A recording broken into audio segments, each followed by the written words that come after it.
You're in the Paracast, the gold standard of paranormal radio.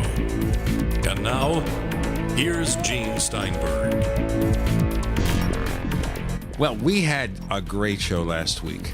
Lloyd Auerbach, certainly one of our best guests. I think our listeners agree. Because I'm looking at the comments made. There aren't a lot of them, but those who did listen to him really enjoyed what he had to say. It was one of our most downloaded episodes. Yeah.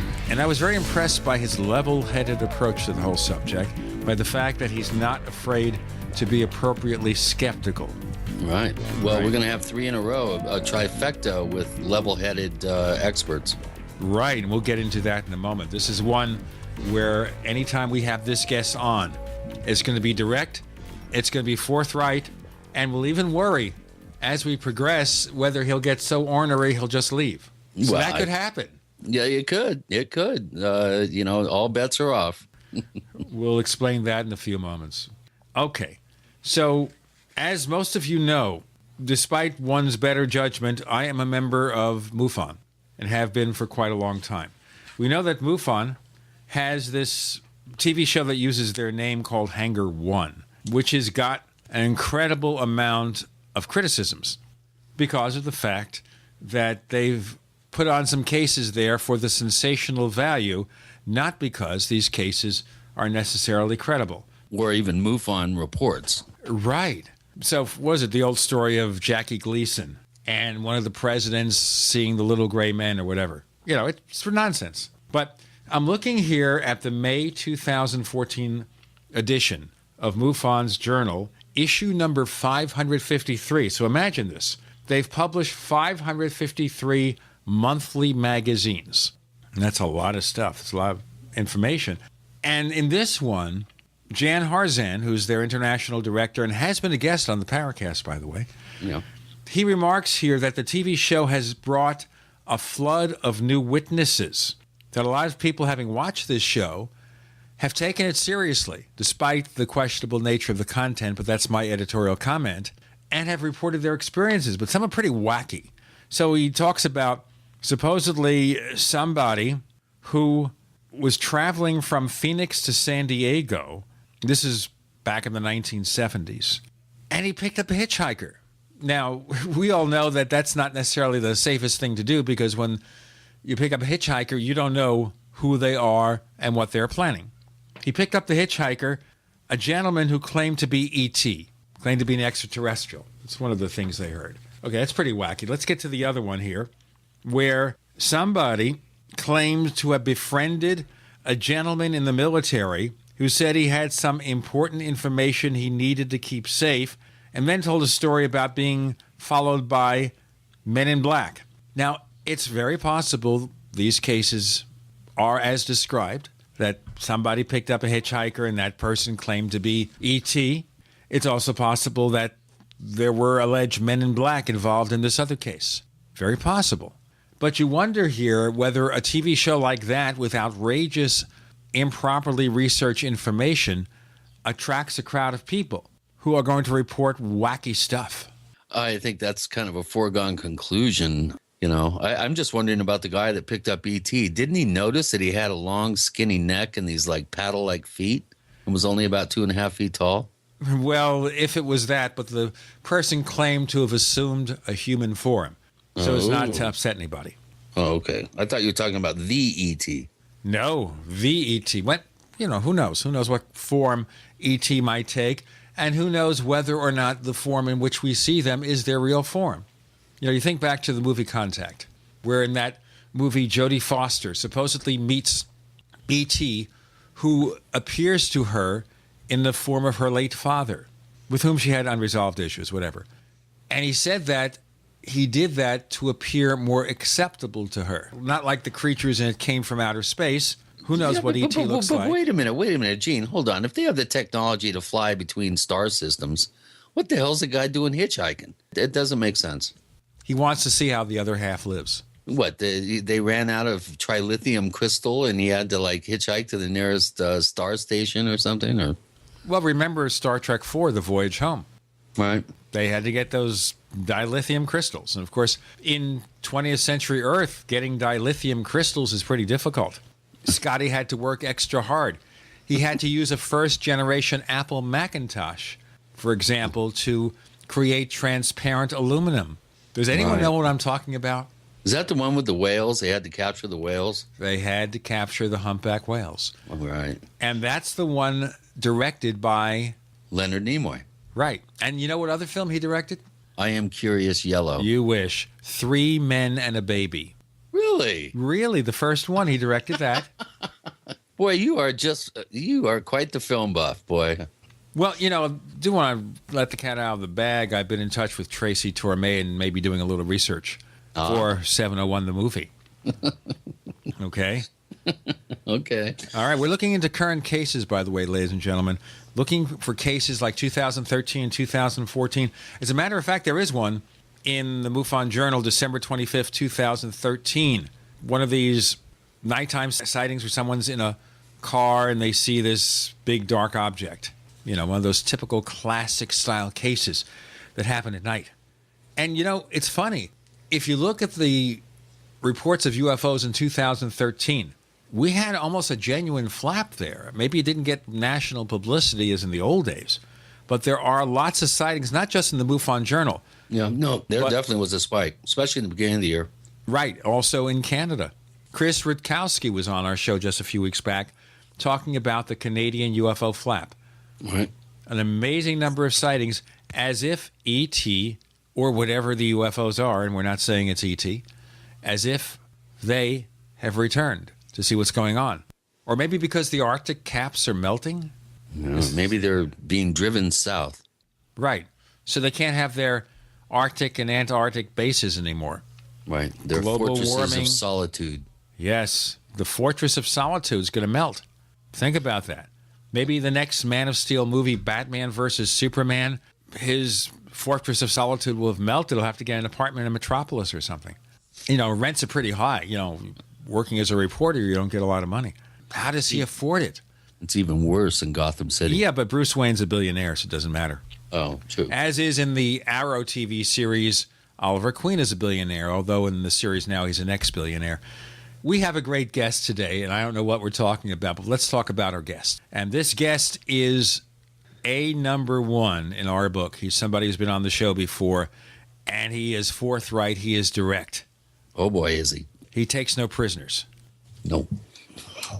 No, he doesn't. Ray Stanford, again, I sound like a broken record. I have not met anyone in this field that has the 50 plus, almost 60-year history and experience of investigating real time, going out in the field and investigating UFO reports, and actually gaining incredible evidence that is very controversial here at the Paracast. But you know, having seen these presentations, and along with a lot of other people outside of the field of ufology that have seen these, this is no elite ufology club, as one of our posters whined.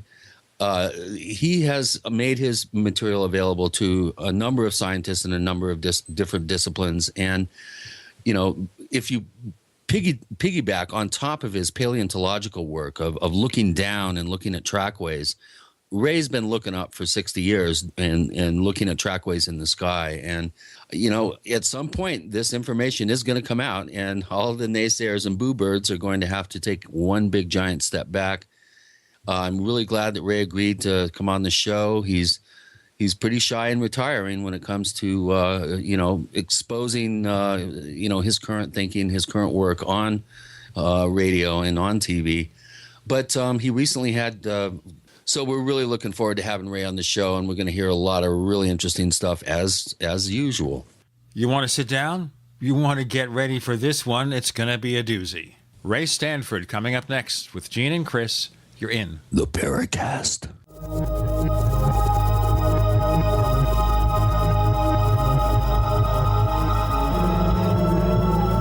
First came Attack of the Rockoids, and it was a critically acclaimed success. And now there's The Coming of the Protectors. A former military intelligence man is contacted by a space woman in a dream that turns out to be a nightmare because evil forces on her distant planet are planning to conquer the Earth. This is gripping science fiction of the classic kind. Attack of the Rockoids and the Coming of the Protectors. Find out more at rockoids.com. That's Rockoids, ROCKOIDS.com.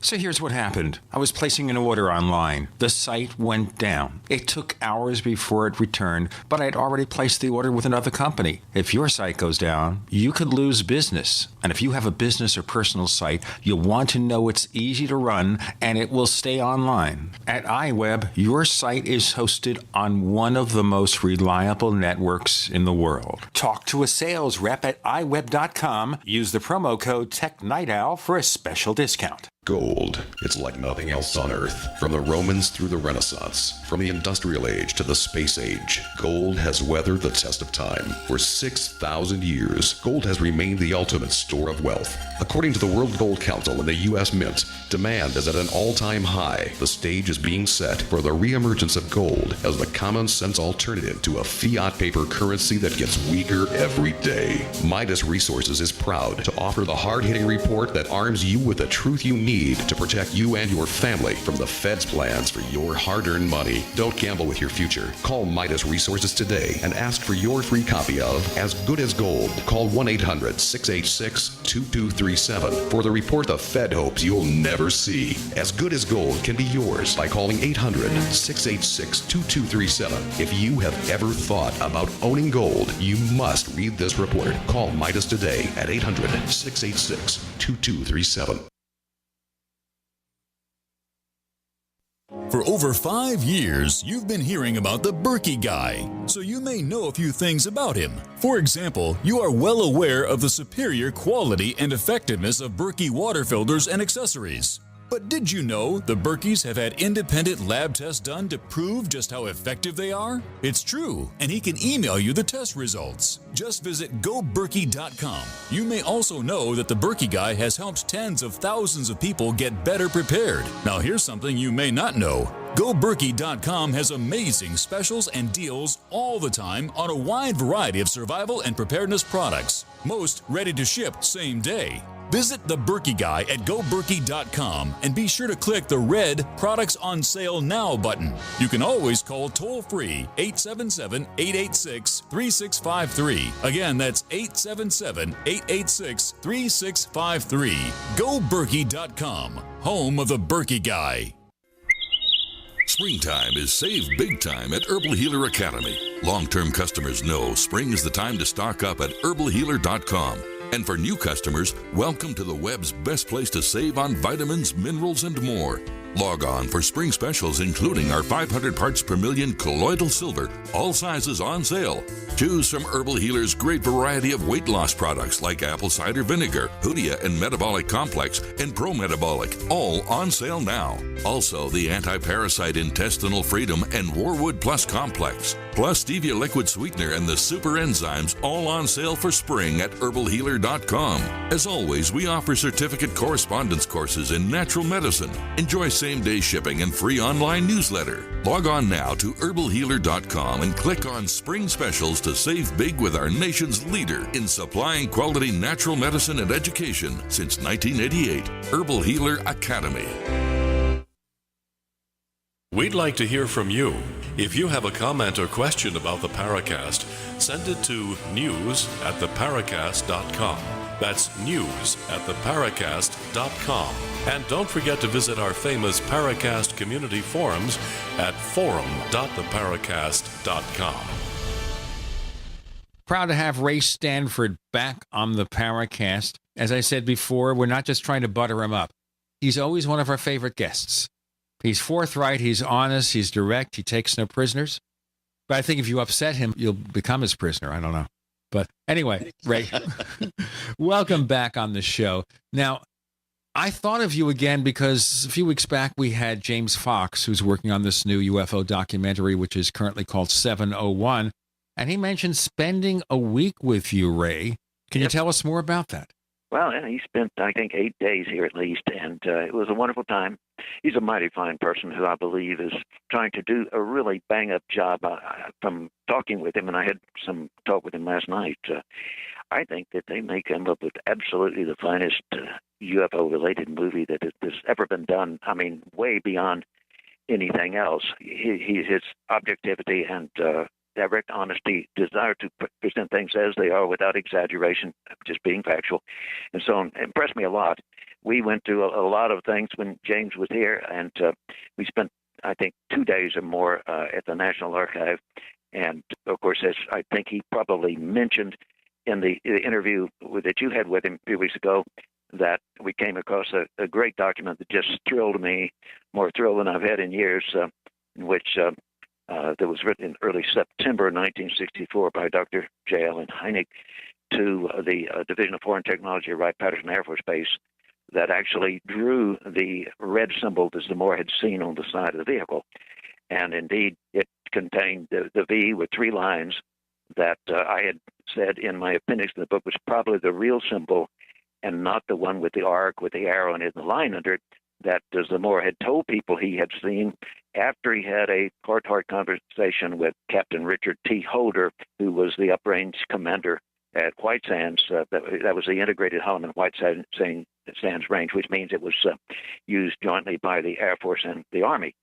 So that was a thrill to finally have a confirmation. I had taken a lot of flack from predictable sources that said, well, for example, the late Dick Hall had tied into me, said, well, look, I called Zamora 2 weeks after the event, and I asked him to send me a drawing of what he saw on the side of the thing. And I've got this drawing, and it's an arc with an arrow and a line under it. Well, of course, but that's what Zamora promised, that he would. He promised Richard T. Holder, the uprange commander at White Sands, that he would do. And he was just doing his patriotic duty. It was, in my opinion, simply a textbook intelligence ploy, and a good one, because I can understand Holder's position. He just didn't see that there was any reason why the public needs to know exactly what Zamora saw, but if they began to get copycat reports from, Joe Copycat out there and describing the wrong symbol on the side, they wouldn't have to investigate it. And this was, I think, one of the, if not the major reason why he wanted Zamora to obfuscate the symbol.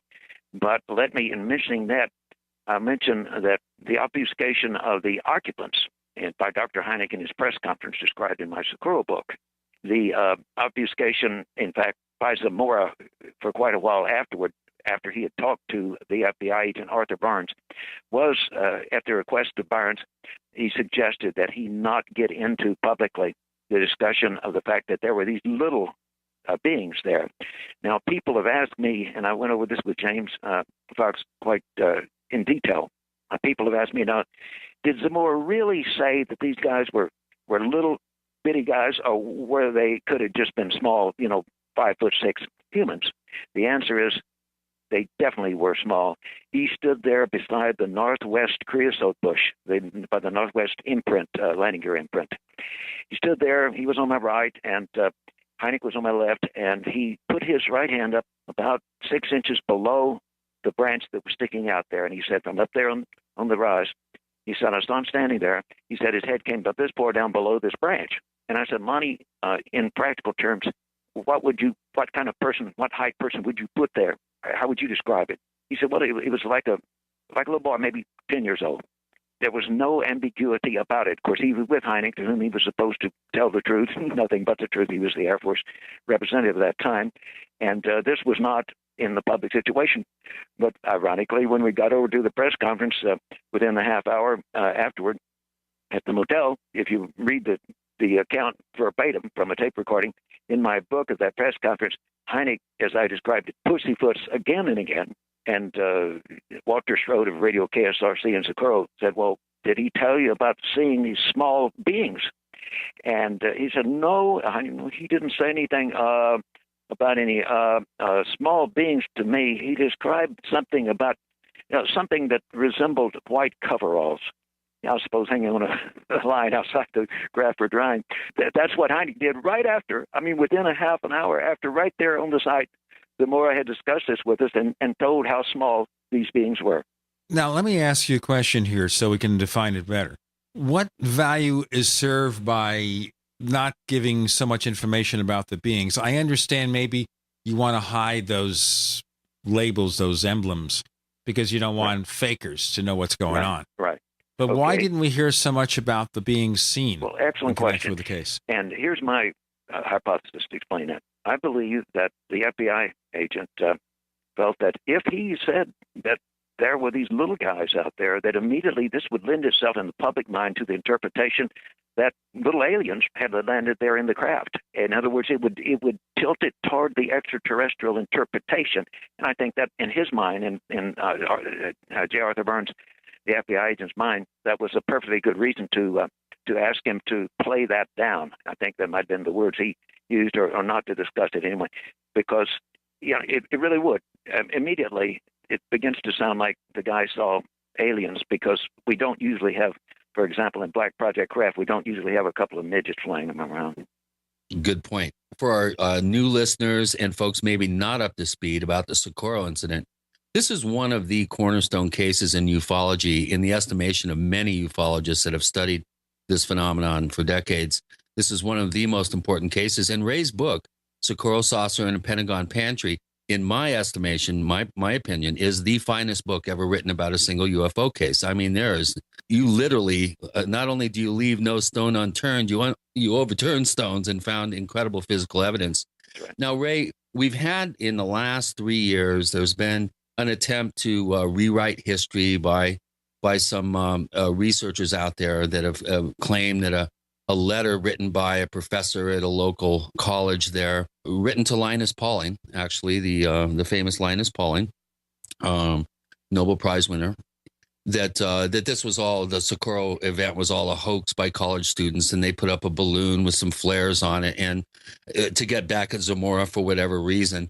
Now, a lot of people have chimed in on this, in my estimation, ludicrous interpretation or explanation. Dave Rudiak has been very, very vocal about it.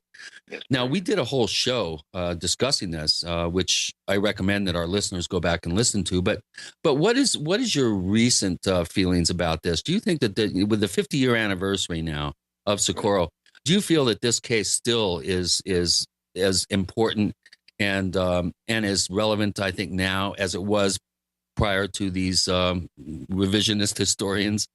We'll have Ray's answer at the other side. We have Ray Stanford joining Gene and Chris. You're in The Paracast. Great minds think alike. The network for the independent-minded. The Genesis Communications Network. GCN. Is there a secret UFO agenda? Do strange creatures from the darkest corners of the mind roam the earth? Is there evidence for mind control, time travel, or devious government conspiracies? Find out the inside scoop on the latest conspiracies, paranormal activity, and Fortean phenomena when you subscribe to Tim Beckley's Conspiracy Journal. It's jam-packed with stories, special book and DVD promotions, and the best news, it's absolutely free, sent right to your mailbox. Plus, a bonus free email newsletter sent out every Friday. Simply send an email with your name and address to Mr. UFO at webtv.net. That's Mr. UFO at webtv.net. Find out what they don't want you to know.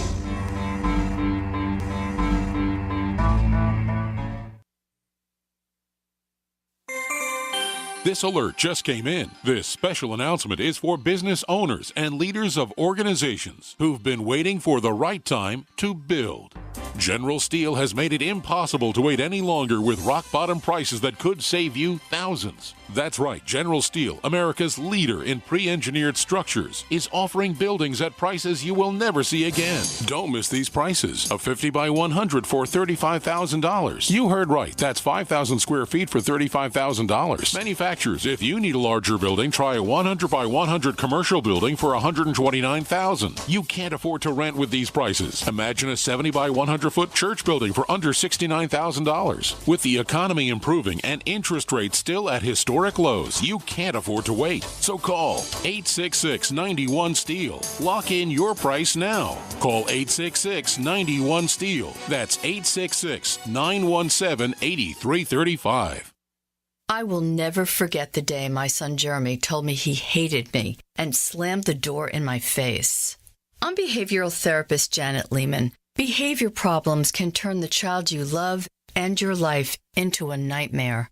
That's why my husband James and I created the Total Transformation, the step-by-step program that shows you how to fix the worst behavior problems and get your child to respect and listen to you again. No matter what the behavior, defiance, backtalk, angry outbursts, disrespect, we can help you stop it. Now you can get the Total Transformation for free. All you need to do is get the program and let us know how it works for you. You can keep it forever for free.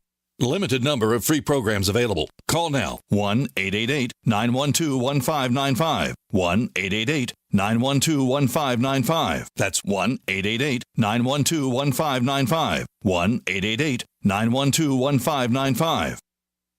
Question: could too many GMO foods and toxins be overloading your digestive and immune systems? Answer: yes. If you're searching for a powerful detox that's gentle enough to use every day, use Pro EM1 from Terraganics. Pro EM1 is a powerful liquid probiotic that uses good bacteria to suppress pathogens and gently eliminate toxins from your body. A healthy digestive system will cleanse and remove toxins, support weight loss, improve absorption of food nutrients, and aid in controlling yeast and other infections. Pro EM1 is made with only non-GMO and certified organic ingredients, has no preservatives, and is dairy, soy, wheat, and gluten-free. Pro EM1 is the key to your digestive health. Order Pro EM1 Daily Probiotic Cleanse at Terraganics.com, spelled Terraganix.com, or call toll-free 866-369-3678. That's 866-369-3678. Also available through Amazon Prime. Pro EM1 from Terraganics. Life's getting better.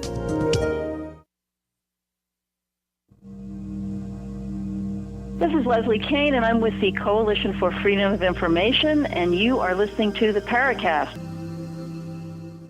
Now, before we go on with Ray Stanford, I do want to say one thing. You know, we want to be very fair here on the Paracast and give different viewpoints their expression. So in the case of the Soccoro case, the certain blogger with a certain blog who made the biggest splash over claiming it was some kind of hoax or something, we invited that person to come on the Paracast, and he has given us every which way of an excuse not to come on the show.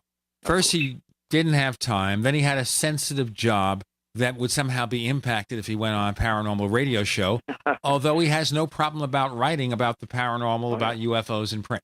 We're not going to mention his name or the blog, Ray, okay? You know who he is, of course, but we're not going to... I'll try to restrain myself. You must restrain yourself, because we don't want to give this person publicity, because I feel sometimes outrageous blog entries are meant as hit bait. They want to get traffic. They can sell ads. They can get the Google AdSense dollars. I don't know. And then he comes up with another blog attacking me and saying, well, he doesn't want to come on the show because I've had some financial problems, which a lot of people have. And that's a reason not to come on the show. Oh, boy. But, you know, at the end of the day, we have one very simple word about that, and it's called chicken. I mean, if he feels that he has sufficient evidence to support his point of view, we're happy to hear it. Yeah, but we wanted to have Ray and this person do a debate. Right. And as soon as he heard that, forget it. There was just no way that he was going to do that. And I don't want to give this person any extra publicity or traffic. I know that after this show, he will be ranting and raving on that blog about how we're treating him. That's too bad. We gave him the chance to be on the show.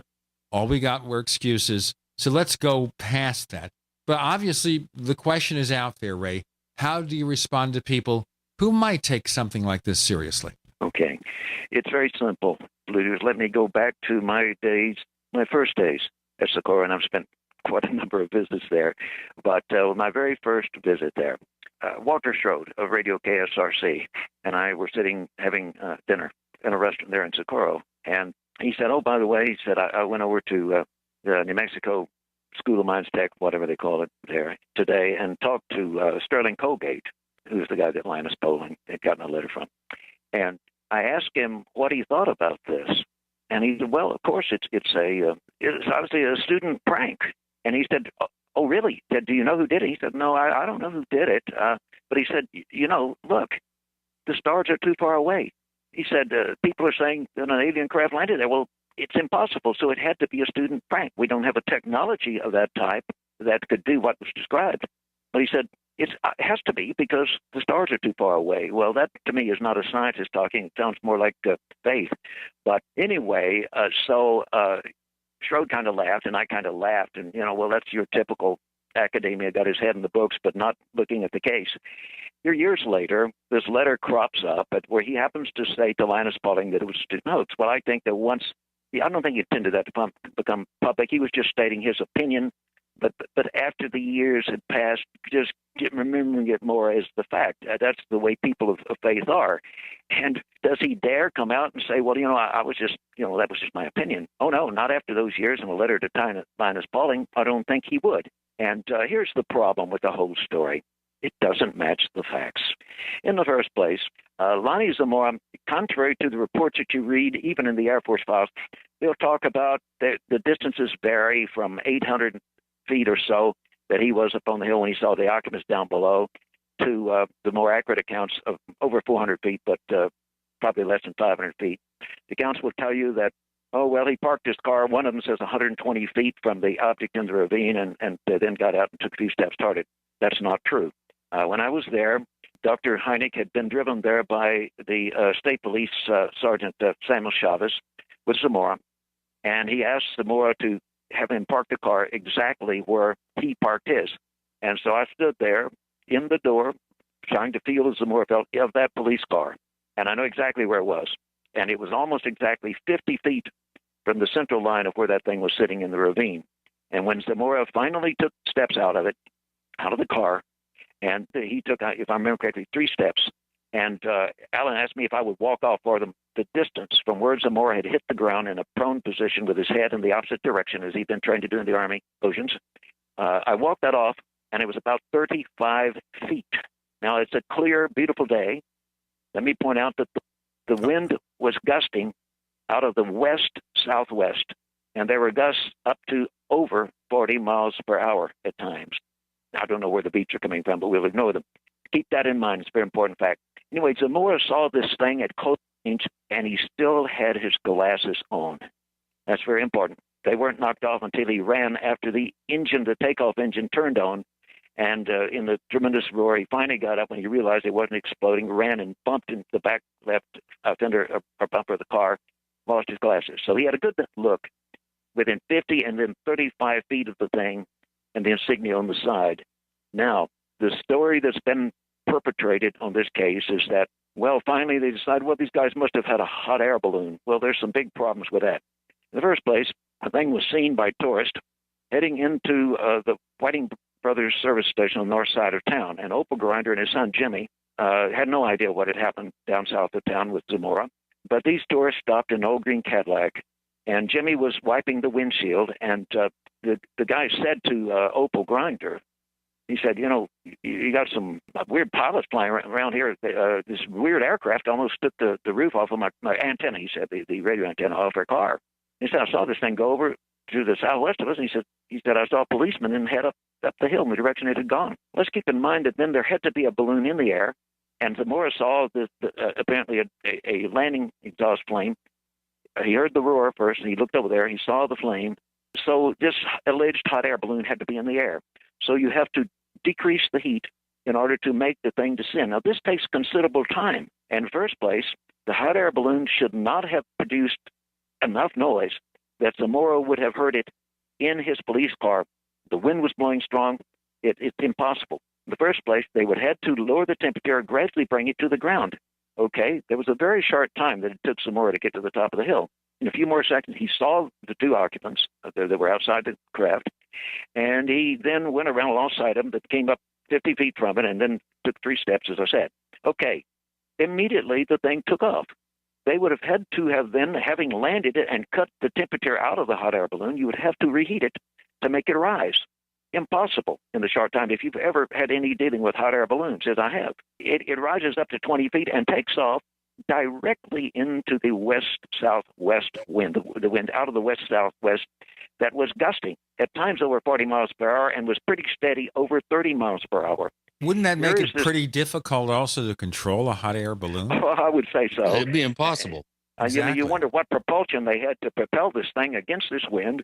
Well, when it got over near the Perlite Mill over on the other side of Highway 60, which is west of the landing site, it took off rather vertically and very rapidly and very quickly became invisible due to distance. And I would mention here that there was a witness that most people don't know about, but several police officers that were friends of New Mexico State Police Sergeant Sam Chavez told me that he, contrary to what he told the media, he got the radio signal from Zamora. Zamora wanted him to come out there. He came, and he did see it far away up in the sky. When it was climbing up away from and then raising elevation. Bear in mind, this thing did not point its axis exactly in the direction of travel as it was going up vertically, which is typical of these anomalous aerial objects. So the thing, at tremendous speed, is going up. He saw it from the end on, the round cross section of it. The bags were, of course, already inside of it, but it was disappearing rapidly, very quickly. There is no way that you can make a hot air balloon rise very quickly and, in fact, go out of sight. And I think, as Rudiak has shown, that the short time that was required to go out of sight, considering the size, would suggest that it probably became supersonic at that point. But not only can you not make a hot air balloon go supersonic, but even if you don't assume it was supersonic, it's climbing up. What's making it stay in a vertical climb, an almost vertical climb, slightly into the southwest, against the southwest wind, instead of being blowing off to the east-northeast? It's impossible.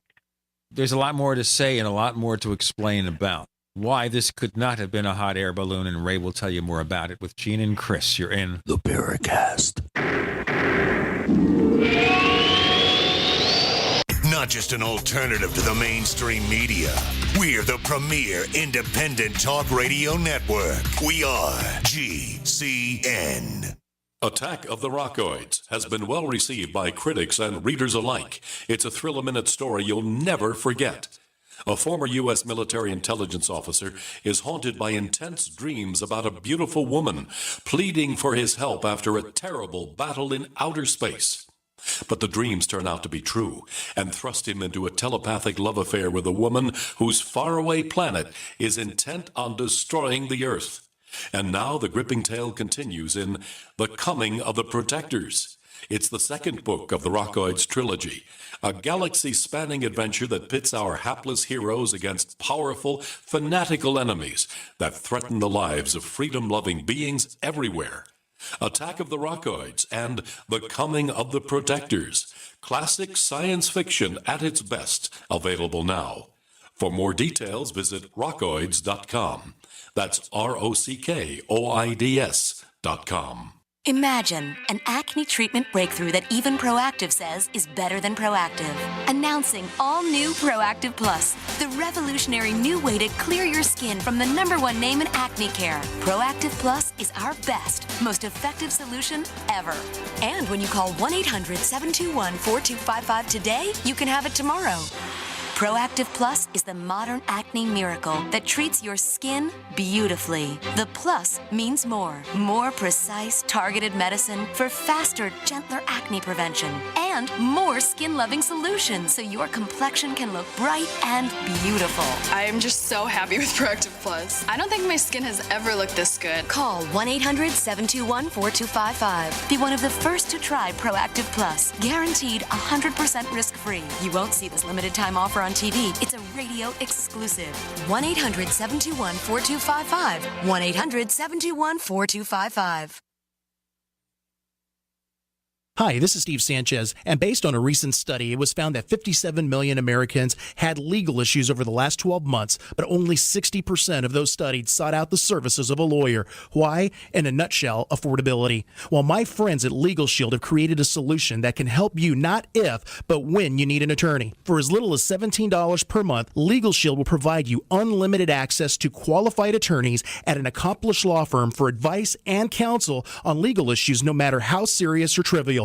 For over 40 years and with 1.4 million families across North America, Legal Shield can help you, the loyal GCN listener. Representatives are standing by now to answer your questions, so call them now at 1-855-340-SAVE. That's 1-855-340-7283, or visit them at lsprotection.com. That's lsprotection.com. Results will vary from case to case.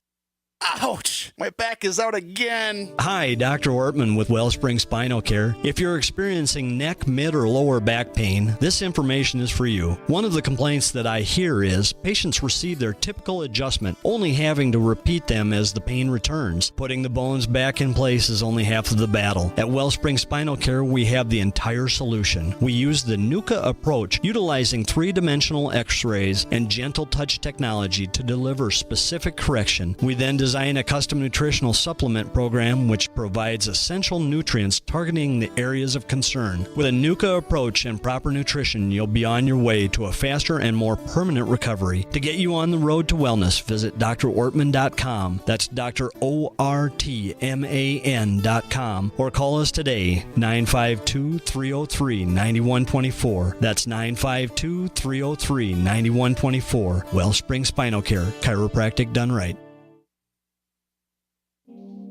Hi, this is Don Ecker, and you are tuned into the Paracast. Let me tell you what, you're going to hear stuff here that you probably won't hear anywhere else. Hear that, George Snorri?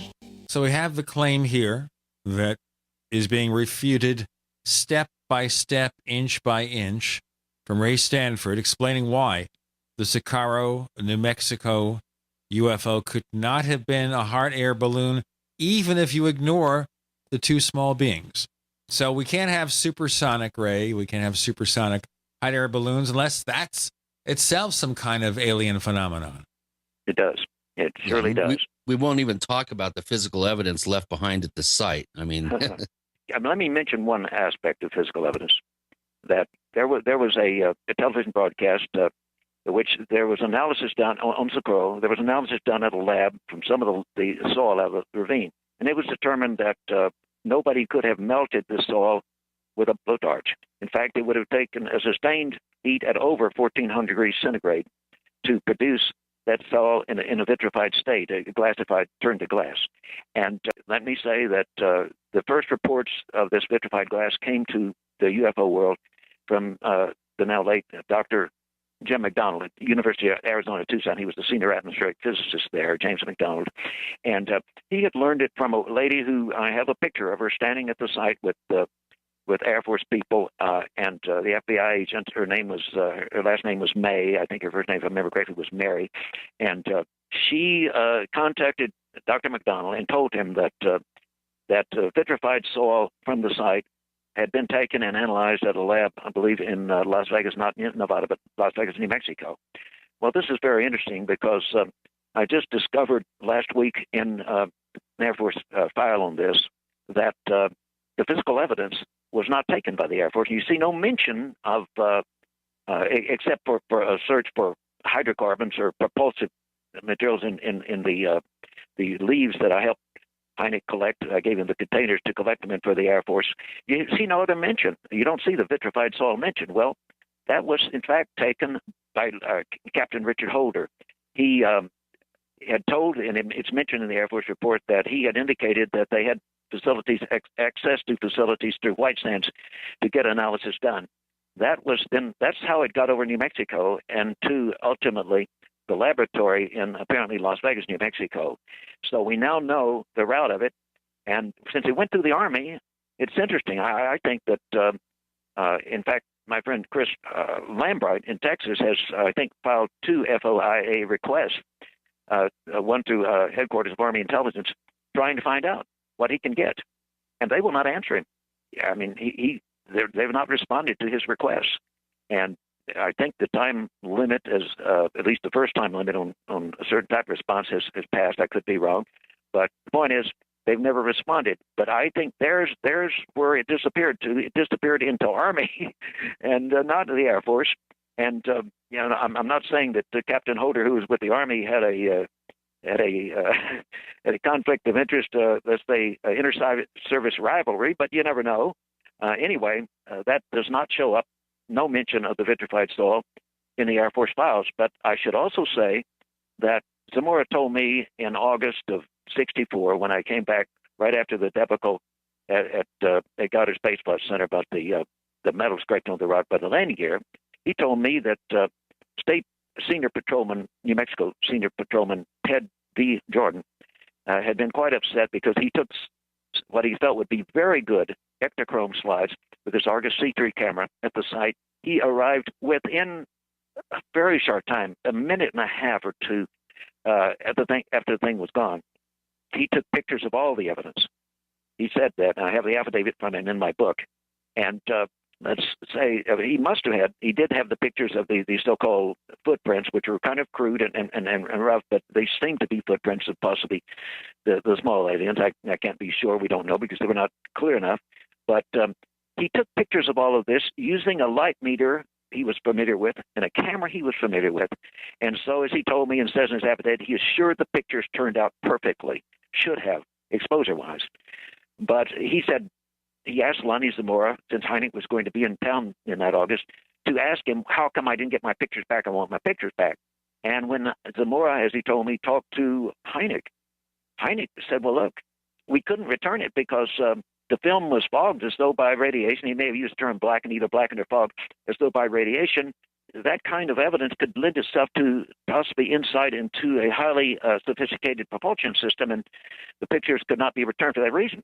Well, if anyone wants to think that's myth, they'd better think again, because I have offered, and he will be using in the movie, James Fox will be using in the movie Phenomena 701, I think that's the right title, he will be using a high-quality videotape that I had made in Austin of Alan Hynek sitting right out in front of our executive office building in Austin, and I asked him point blank, Dr. Hynek, did you tell that to Zamora? Did the Air Force tell you that is the reason they didn't return the film? And he confirms it absolutely and unequivocally. So we have a difficult thing here for the university hoax. One is, if in fact it was irradiated, they'd have to explain where they got an isotope that was so strong that it could irradiate the film taken that night, but the next morning people successfully got pictures. It would take a very unusual, very short half-life isotope. The other problem is if you don't want to believe the film was irradiated, you can believe that they simply didn't want to return it because it showed too much evidence, including the vitrified soil. And so you can take either one of the relations, what they gave, or something just as interesting, that they just didn't want to have the pictures back because it showed the vitrified soil. Speaking of photographs, Ray, why don't you mention a very intriguing recent revelation that you had when you were analyzing a photograph that you took of Alan Hynek's back as he was taking a stereoscopic photograph of the site, the direction of where the craft had evidently flown at that point. Now, for our listeners, please understand that Ray was there right when all the government investigators were arriving, right when you even got there, I think, before Hynek did. So we're talking, 2 days, I think, after the event, or the day after. Is that correct? No, not the day after. I arrived on the, I guess it was the 28th, and on the evening of the 28th, and Hynek, in fact, had just arrived, and therefore I had to wait to even see some more until Hynek heading down the hall at the dispatcher's office, police station, sheriff's office, whatever, down the hall for a long interview. And this was the 28th. It had happened on the 24th, Friday, the 24th of April. But Hynek was late, like me, in getting into town. But anyway, in regard to what you asked, it was really strange. We were there at the site, and Hynek is kind of in front of me, just to my east-southeast, and Hynek says to Lonnie and to Chavez, said, look, can you indicate me, well, I would like to take a picture in the direction that this thing was said to approach. What was the direction of approach? Well, I found this interesting because both of the officers had no moment's hesitation. This meant to me that they both had accepted the account of Opal Grinder and his son, that what the tourist told them, that they had been over there northeast of the site when the thing almost took the antenna off their old green Cadillac, and then it headed in, and Zamora went after it. And so they took this at face value. I understood when immediately both officers pointed into the northeast, exactly where the tourist had said they were when this happened. So Hynek put up his Air Force. The Air Force had a stereo optical camera for collecting possibly UFO evidence made for Hynek, and he put his Polaroid, his stereo optical Polaroid up, and to take a picture. And I thought, well, this is interesting. This documents at least that that the officers take this seriously about the approach that would have been indicated by the tourists. And so I said, I've got to get a picture of this. So I put my Orca C3 up, same kind of camera that the senior patrolman had, and I put mine up and took a picture while Hynek was taking his. Now, this is kind of embarrassing to me because, I had the picture and that was it. That was great. And but I hadn't really looked at it closely all of those years until I think it was 2009, maybe more recently than that, maybe just a couple of years ago. I'd have to check my dates and my notes. But I have this picture. I have a nice 8x10 photograph of it, and it's black and white. And let me state it shows clearly Hynek there with his camera, pointing in the direction of supposedly approach of the object. And my camera is pointing the same direction. Up to the upper left is what appears to be a twin-engine, probably jet heading in toward Holloman Air Force Base, which means it's kind of up to the left and kind of across the picture going toward the east-southeast. And lo and behold, exactly where Hynek's camera, in the let's say approximate direction, we know the exact, but where Hynek's camera appears to be pointing, where mine was pointing, there on the picture in the photograph is a anomalous aerial object. Wait. Let's just stop right here and do the break. Ray Stanford joins us with Gene and Chris. You're in the Paracast.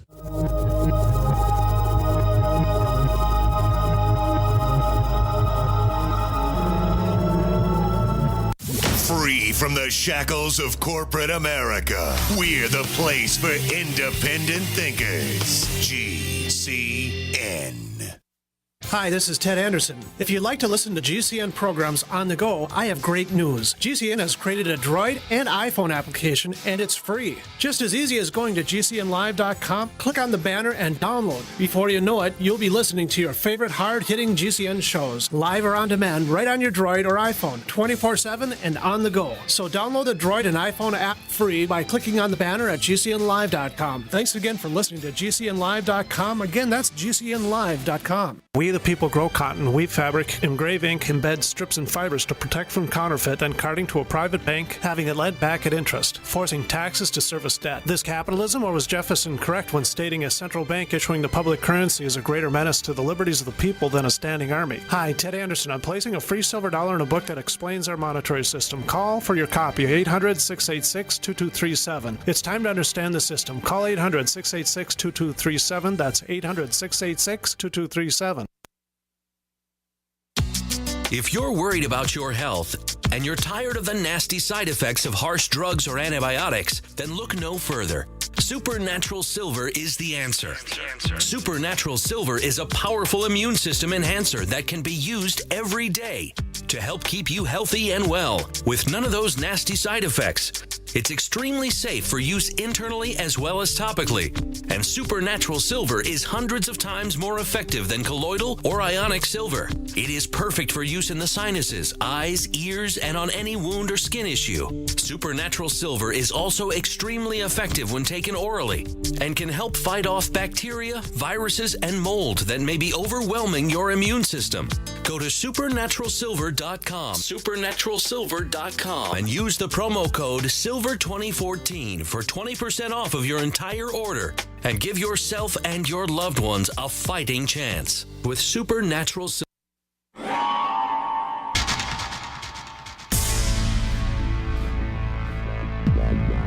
Welcome back to the Paracast, the gold standard of paranormal radio.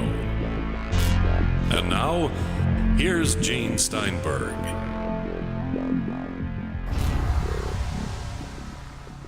The picture shows an anomalous object, Ray? It does. And it's interesting because the object also shows properties that I, in the interim, had recognized by getting a lot of, and color to movies and still pictures of these objects. For example, these objects, they produce subtle multi-images of themselves around them, and sometimes a multi-imaging trail where they have passed. But off to the side, often, I have this in movies from airliners. I have it, evidence of it in still pictures from the ground. They will produce what some people, pardon my German, but the Doppelganger effect, the ghost image effect, in which there is a negative ghost image of the object to the right of it. Now, I can show you this. In my presentation on this, I have in PowerPoint, I show examples of this from my 12-12-77 film from 39,000 feet from an airliner west-southwest of Memphis, Tennessee, and of an object that came up out of the clouds and had this ghost image beside it. You can see the absolute detail. The ghost negative of the object is exactly the same as the positive, except it's in the negative form. It's flying right along with it. Well, this object out there, right where the Soccoro object would have been in relationship to the question, the direction of approach, here's this thing, and it even has its ghost image, and it's amazing. I mean, when I discovered this, I think I must have kind of broken out into a cold sweat with a little laugh, combining, thinking, well, maybe those little guys are laughing their little green asses off. I didn't see this all these years, and here all of a sudden, the great UFO researcher, after all these 40 however many years, discovers it in the picture. Why didn't you see it before?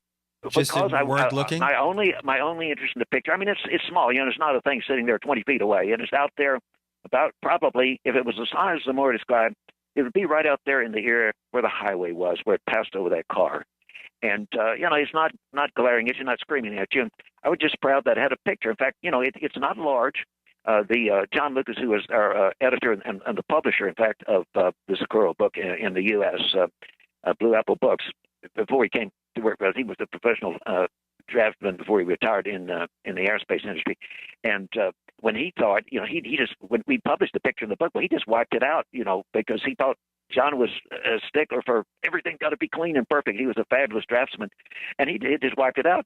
So there was nothing to it. I mean, he didn't look at it. He didn't think. I mean, after all, I hadn't said I saw any UFO out there, and didn't until years later, and I didn't see it. But I say that I photographed it, apparently. Well, so did Hynek. Here's the icing, yes, Chris. Here's the icing on the cake. Someone sent me a copy, several generations, one of the Polaroid pictures, one side of the Polaroid pictures of the two that Hynek took. I think it was a stereoptical camera. Anyway, a copy of one of the Polaroid pictures that he took in that direction. And by golly, it's there. Not only that, I failed to mention, both in my picture and it also, back in the distance further, as suggested by atmospheric haze, there is a larger, longer, kind of cigar-shaped object, maybe a slight curve to it, that's up there in the sky, partly obscured by distance and atmospheric haze.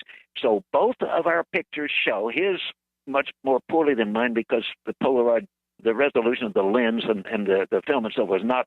I mean, I'm using a fine-grained black and white film with a Schneider lens on the Argus C3, and so got sharper pictures.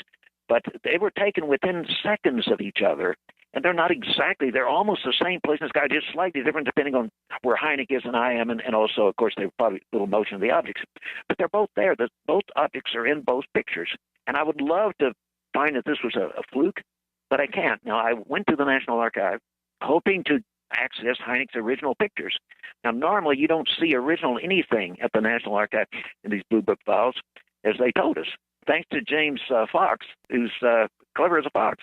He said to him, look, see this guy with me, pointing at me? He said, he's in the file there. There's a picture of him taken by Dr. Hynek, standing right there by the land of the Southwest Landing Gear imprint, and he's in there. And look, if you can possibly get access for us to the originals of everything, this would be very, very gracious and wonderful. The guy said, well, normally we only allow copies of the originals in people's hands, but he said, look, come back in about an hour, and I'll let you know.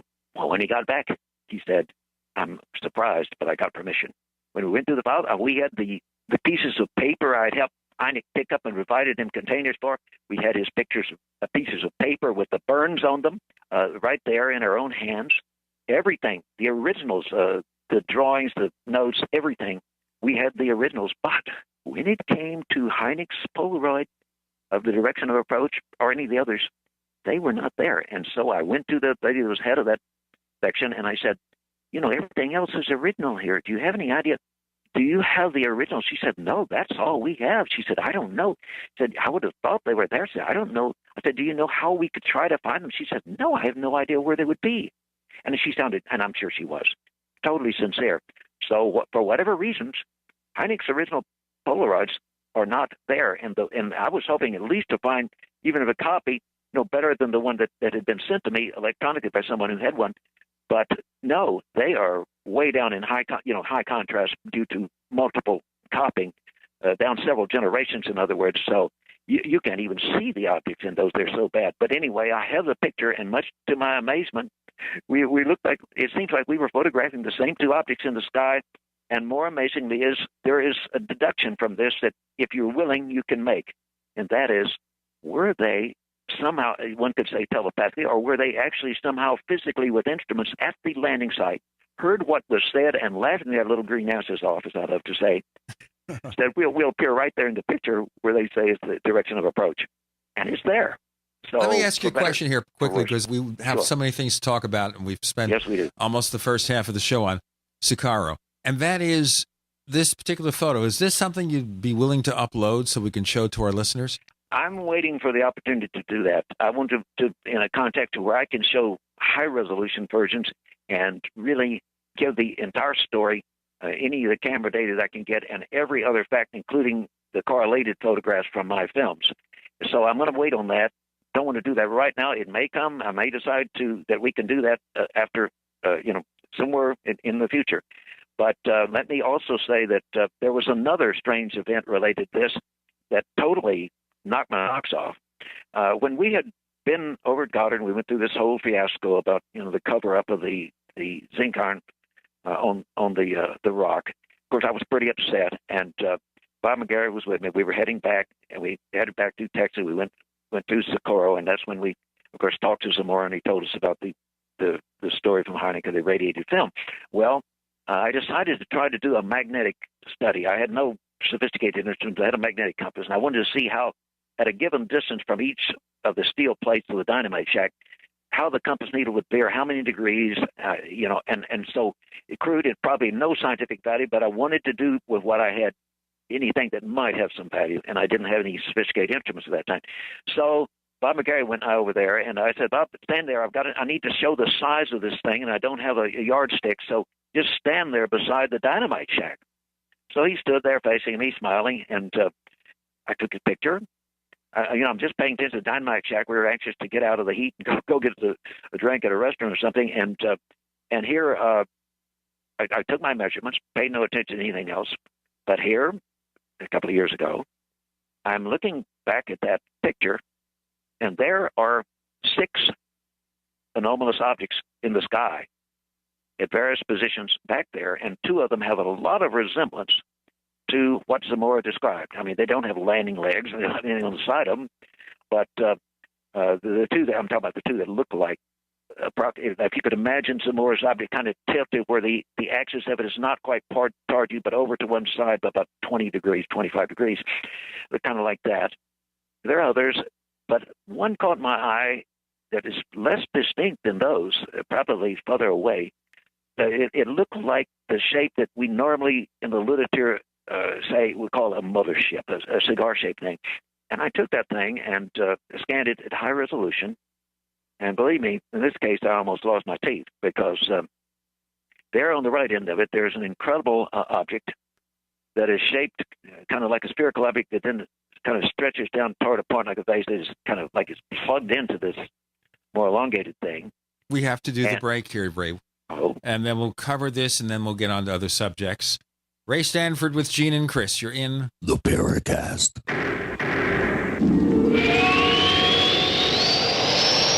Do you need a website? Well, you can get a great deal on hosting services with Namecheap's legendary coupon code. They're offering substantial hosting discounts on shared hosting, business hosting, VPS hosting, reseller hosting, and even dedicated servers.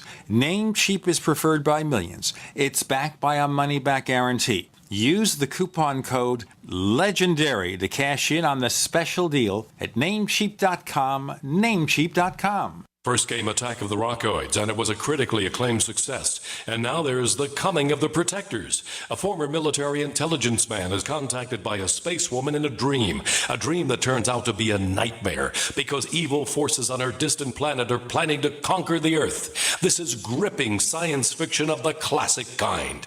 Attack of the Rockoids and The Coming of the Protectors. Find out more at rockoids.com. That's Rockoids, ROCKOIDS.com.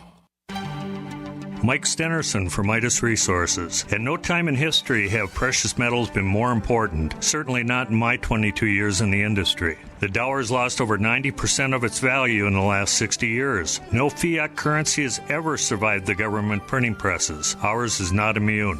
The time is now to be proactive. 1-800-686-2237, extension 116. Anything tied to the dollar is at risk. CDs, annuities, 401ks, IRAs, stocks, bonds, you name it, so decide. Do you want to leave a legacy of wealth or debt for your family? The choice is yours. Call me at 1-800-686-2237, extension 116. That's 1-800-686-2237, extension 116. Be proactive, not reactive. Call 1-800-686-2237, extension 116. Don't complain about your cable bill going up and up and up. Do something about it. Grab a pencil and jot down this special number, 1-855-905-MY-TV. The more cable TV rates go up, the better digital satellite TV looks. Say goodbye to the cable guy and get more of your favorite channels in 100% digital quality for less money. Call 1-855-905-MY-TV. Sign up for packages starting as low as $19.99, and there's no equipment to buy. You get free HD TV upgrade, a free DVR upgrade, and free professional installation.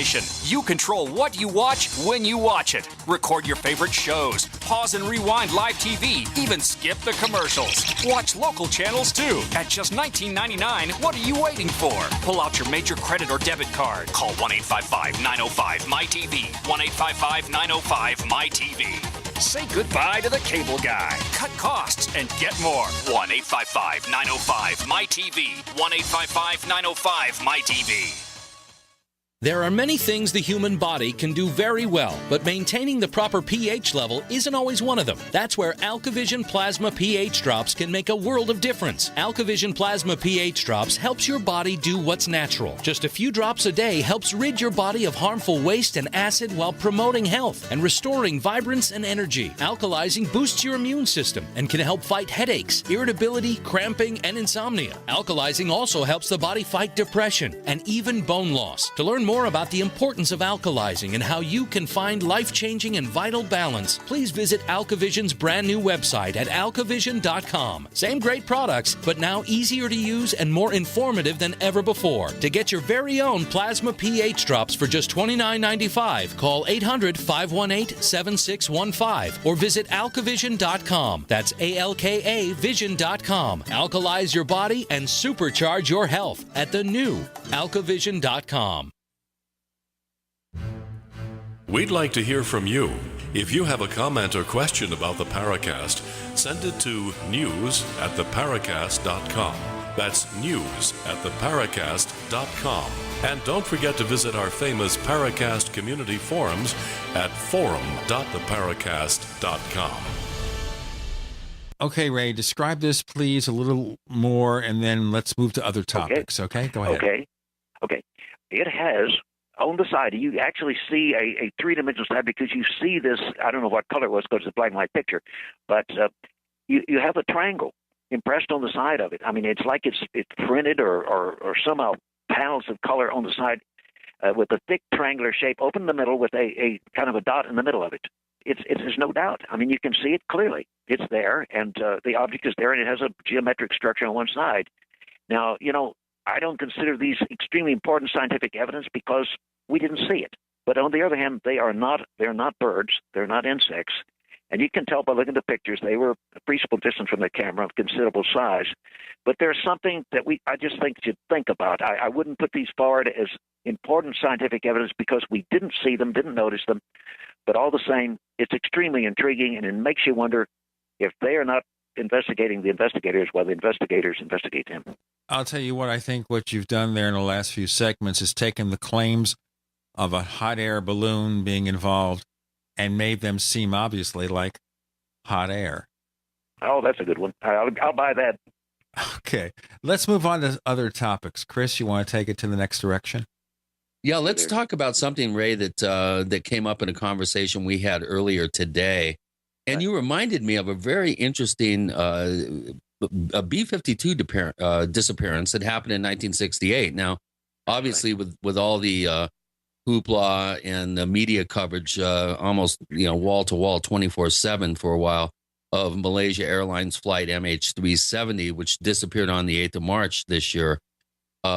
You have, I don't even want to get into that particular subject because you have a case that very, very few people are aware of that happened much earlier in time. This was back, I think, in February of 1968, of a B-52 that disappeared inexplicably off the coast of Texas. And you actually you and your workers at your job were unwitting witnesses to what may have been the Air Force's response to some UFO sightings. Why don't you, first of all, give us a little thumbnail sketch, cut to the chase with it about the event, and then subsequently what happened after that in terms of the official option. I have no idea or opinion about what happened in the Malaysian case, but I have no, I'm talking about the B-52. I know, yeah. But I have definite feelings about this. Let me tell it the way it happened to me. I was living in Corpus Christi, Texas, on the Gulf Coast at that time, Corpus Christi Bay, and I worked for the personnel placement firm Snelling & Snelling as a personnel counselor helping people find jobs. And we opened our doors at 9 in the morning. And on the morning of the 29th of February, 1968, I was driving on the interstate coming in, and you have to climb up over part of the spaghetti to a higher level before you climb back down into downtown Corpus Christi. So this is what I was doing, and off in the direction. But keep in mind, I grew up in Corpus Christi. I mean, from 9 years old, and I know the place quite well, and a lot of things about it. But off in the direction of Matagorda Island, which from that location was 42 miles to the northeast, there was something incredible in the sky.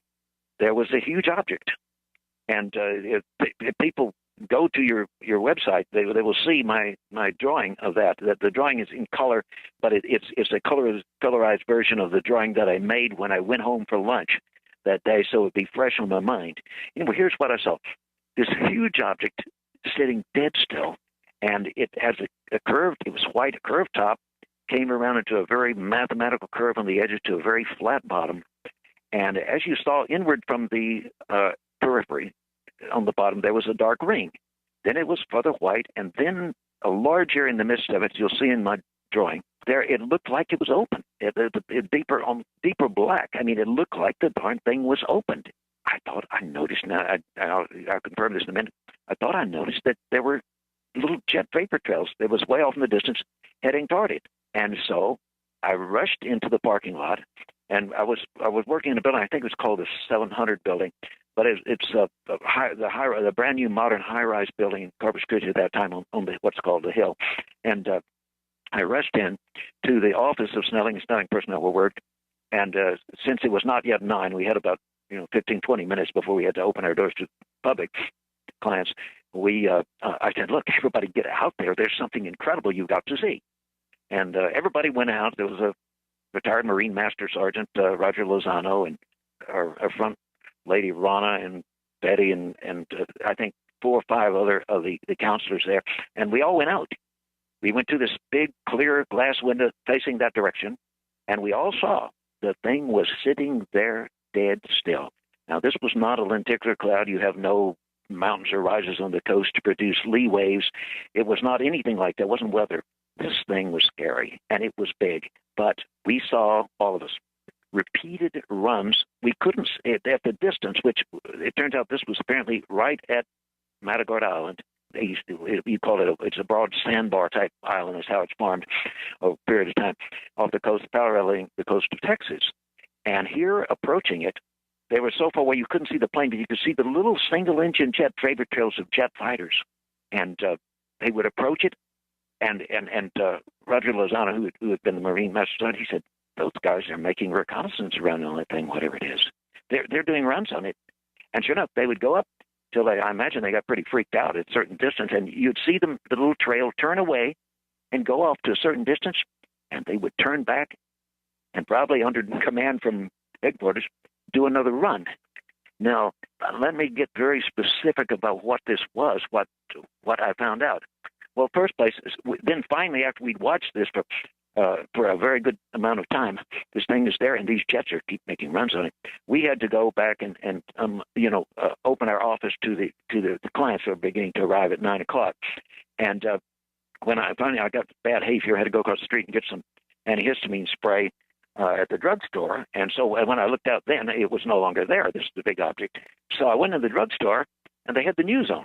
And it told that on the night before, around 11, I believe around 11:30, 11:20 something the night before, a B-52 bomber that had from Carswell Air Force Base at Fort Worth had operations going on there, and it hadn't supposedly had no nuclear weapons on it at all. This was merely test practice runs, and they had new equipment and some of the new personnel, and they had 3 experienced people there to evaluate the performance of them.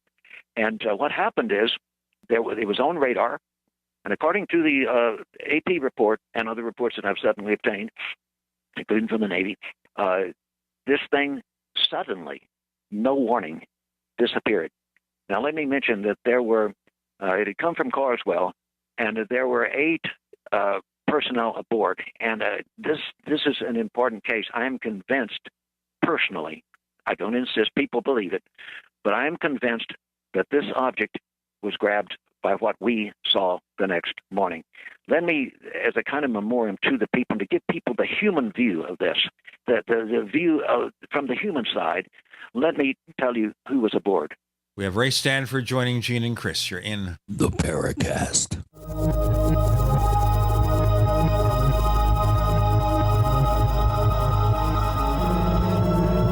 The nation's largest independently owned and operated talk radio network, the Genesis Communications Network, GCN.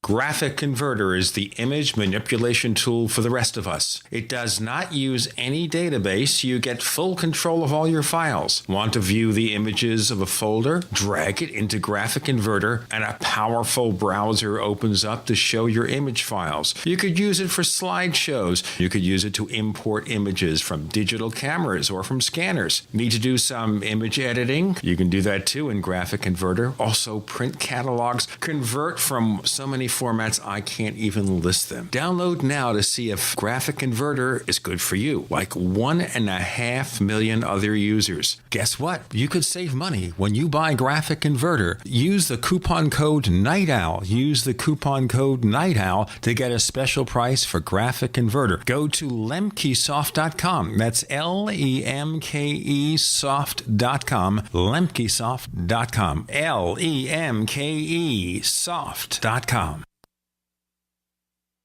I will never forget the day my son Jeremy told me he hated me and slammed the door in my face.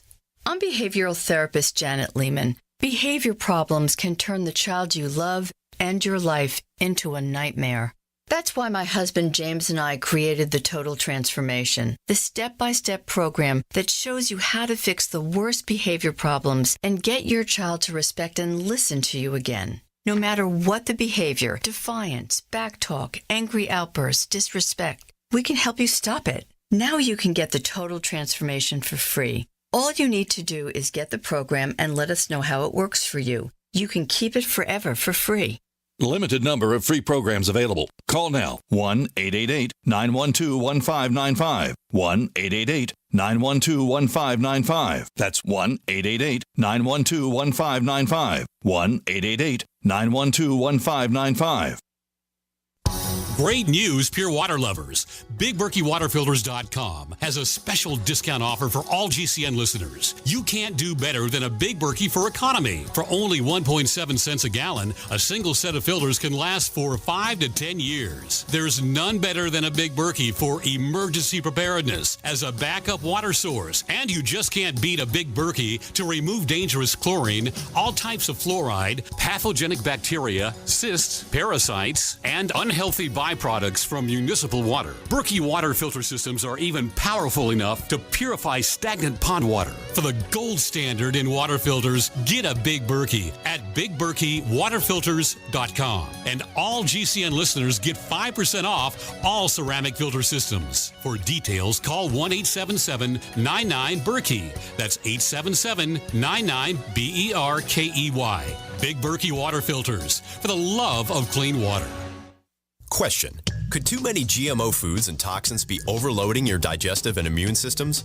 Answer: yes. If you're searching for a powerful detox that's gentle enough to use every day, use Pro EM1 from Terraganics. Pro EM1 is a powerful liquid probiotic that uses good bacteria to suppress pathogens and gently eliminate toxins from your body. A healthy digestive system will cleanse and remove toxins, support weight loss, improve absorption of food nutrients, and aid in controlling yeast and other infections. Pro EM1 is made with only non-GMO and certified organic ingredients, has no preservatives, and is dairy, soy, wheat, and gluten-free. Pro EM1 is the key to your digestive health. Order Pro EM1 Daily Probiotic Cleanse at Terraganics.com, spelled Terraganix.com, or call toll-free 866-369-3678. That's 866-369-3678. Also available through Amazon Prime. Pro EM1 from Terraganics. Life's getting better.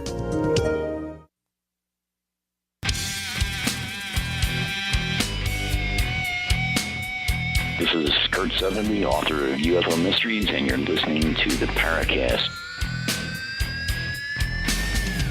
Ray Stanford's with us on the Paracast this week with Gene and Chris. You were about to identify the people who were on board right. that craft. And please do so. That's right. And I want to mention, listen at the levels that they're at, their training and their competence. First was Major Frank M. Salavaria, who was the aircraft commander. He was from Mount Vernon, New York, but they all lived in Fort Worth because they were stationed there at Carswell. Okay, then there was First Lieutenant William T. Causey. He was the co-pilot. He was from Houston. There was Captain Charles W. Roberts, radar navigator of Al McCarter, New Mexico. There was First Lieutenant Michael L. Carroll, navigator from Brownsville, Texas. There was Cap John T. Pania, electronics warfare officer of Berrien Springs, Michigan. There was Master Sergeant Kermit C. Casey, tail gunner of Little Rock, Arkansas.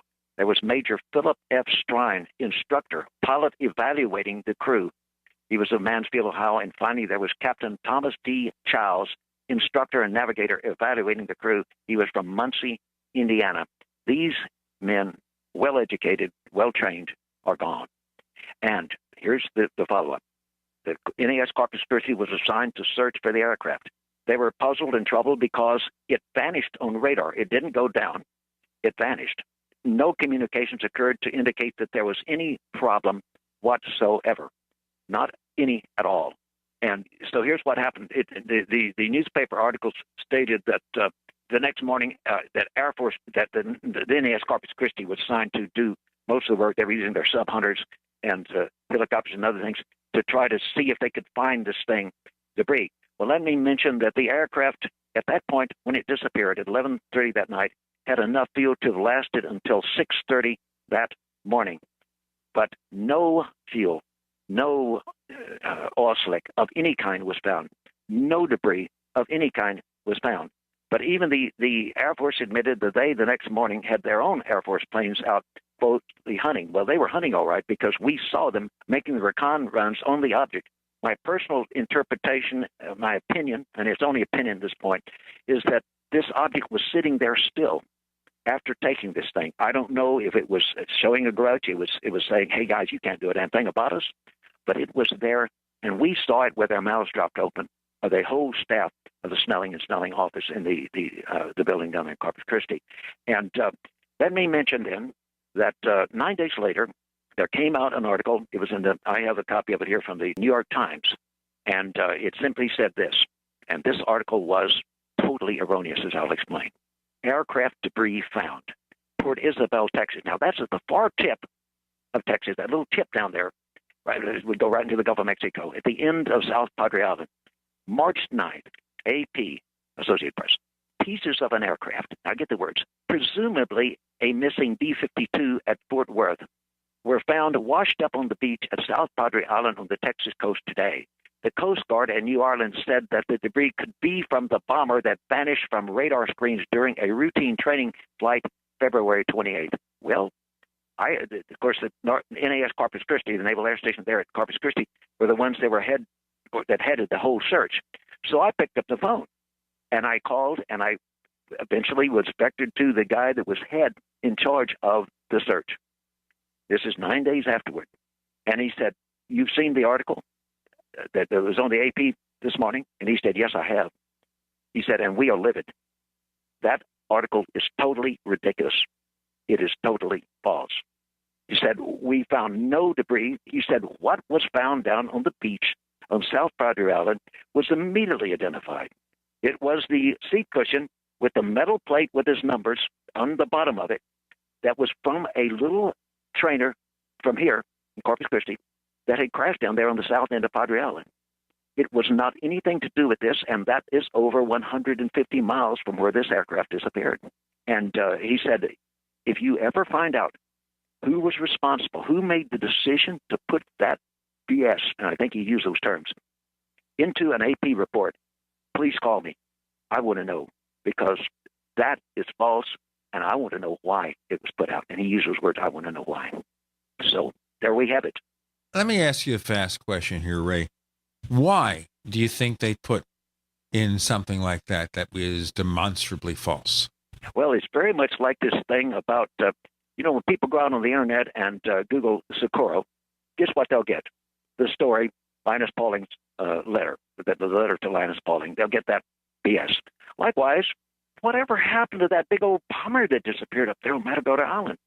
Well, some of them say, "Well, gee, didn't you see out there on the paper that debris from it was found down on South Part of the island, washed up on the beach?" There's your reason.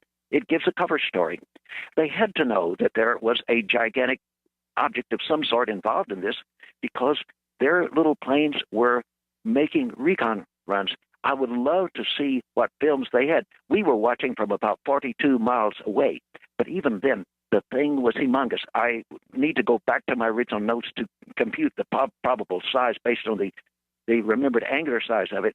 But let me mention in reference that in 1974, there's a famous case that you know about from Iran, in which a big so-called mothership was tracked and it put out smaller objects that when the jets that were sent in to investigate armed with their AM-9 missiles, their armaments, electronic armaments froze until they turned away and went back.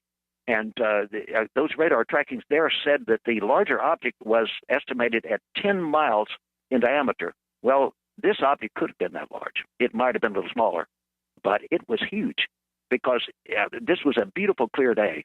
And, of course, we were way up there in the Snelling, in the 700 building or whatever it was called, and we got a good view of it. But this thing, we could tell you could tell that it was huge and it was distant because the jets that were approaching it were so distant that you couldn't see the little aircraft, just see their little condensation wakes, their vapor trails. So we knew it had to be huge.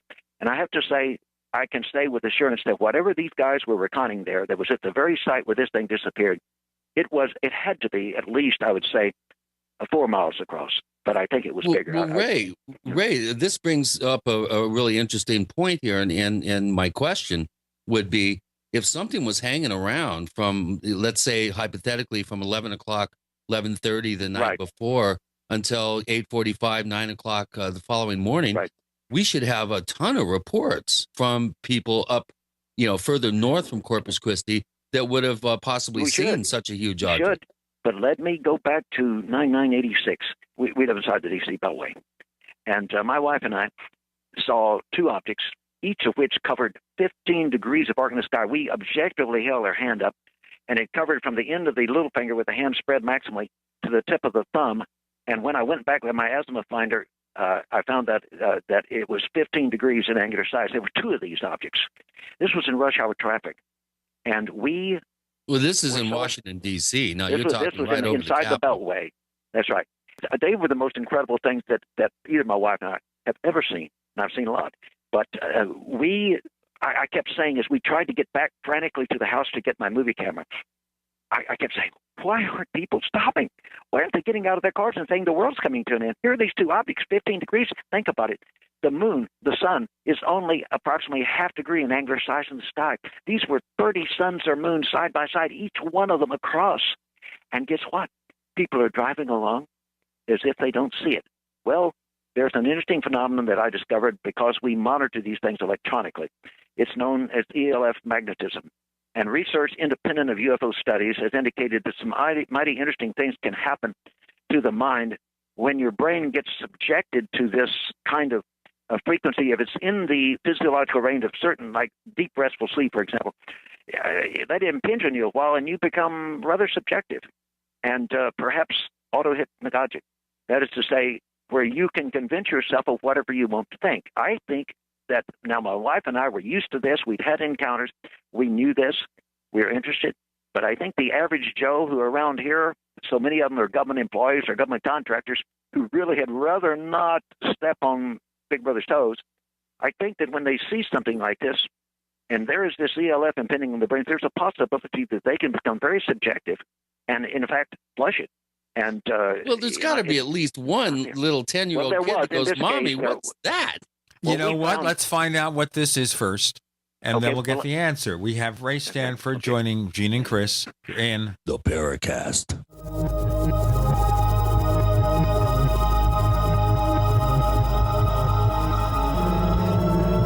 We are the premier independent talk radio network, the Genesis Communications Network, GCN. First came Attack of the Rockoids, and it was a critically acclaimed success. And now there's The Coming of the Protectors. A former military intelligence man is contacted by a space woman in a dream that turns out to be a nightmare because evil forces on our distant planet are planning to conquer the Earth. This is gripping science fiction of the classic kind. Attack of the Rockoids and The Coming of the Protectors. Find out more at rockoids.com. That's Rockoids, ROCKOIDS.com.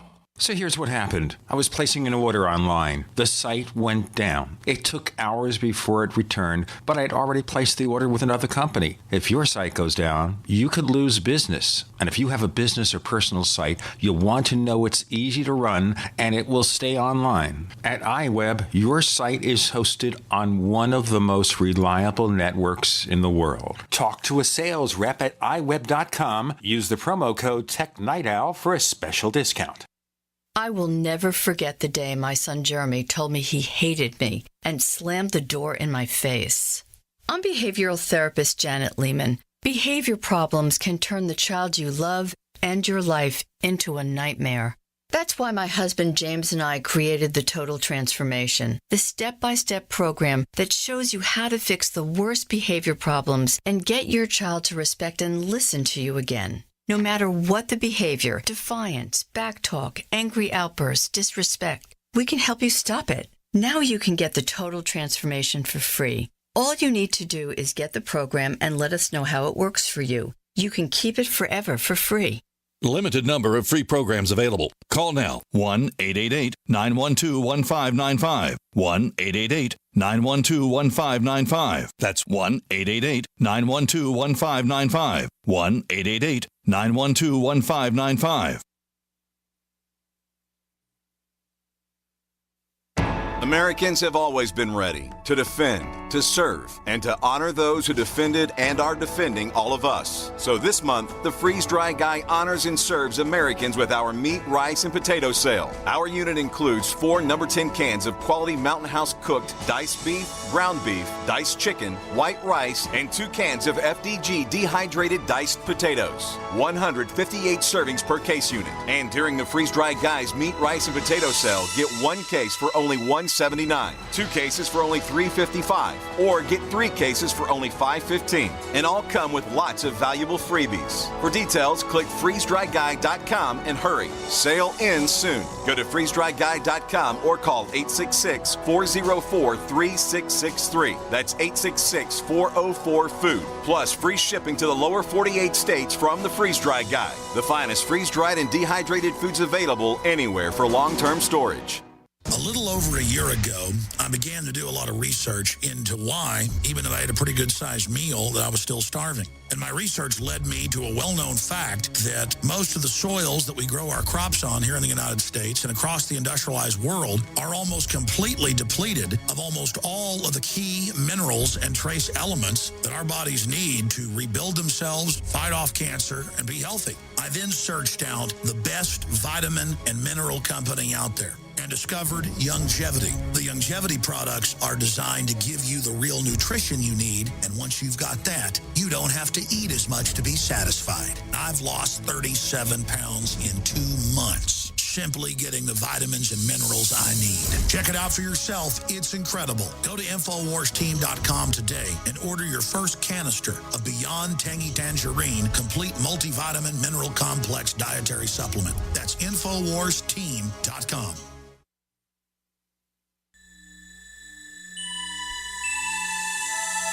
This is Jacques Vallée. You're listening to the Paracast, the gold standard of paranormal radio.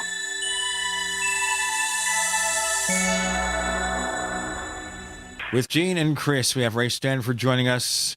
He's a UFO investigator. He's also an amateur paleontologist, they say. And he's gotten really high marks for the great research he's done in that region, looking for dinosaurs and stuff. Chris was raising an issue before the break, and Ray, you were chomping at the bit to respond. Please. Right.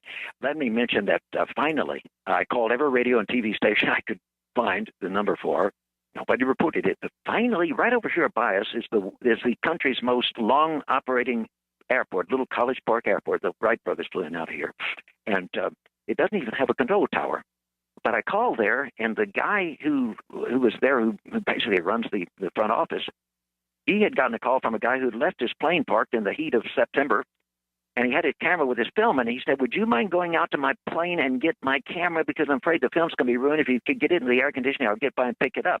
Well, he went out to the plane, he turned around, heading back toward the east, toward the thing, and he saw both of these objects. They were further out, passing over Andrews Air Force Base area, he estimated at that time. But he saw what we saw. He saw it further away, but he definitely saw it.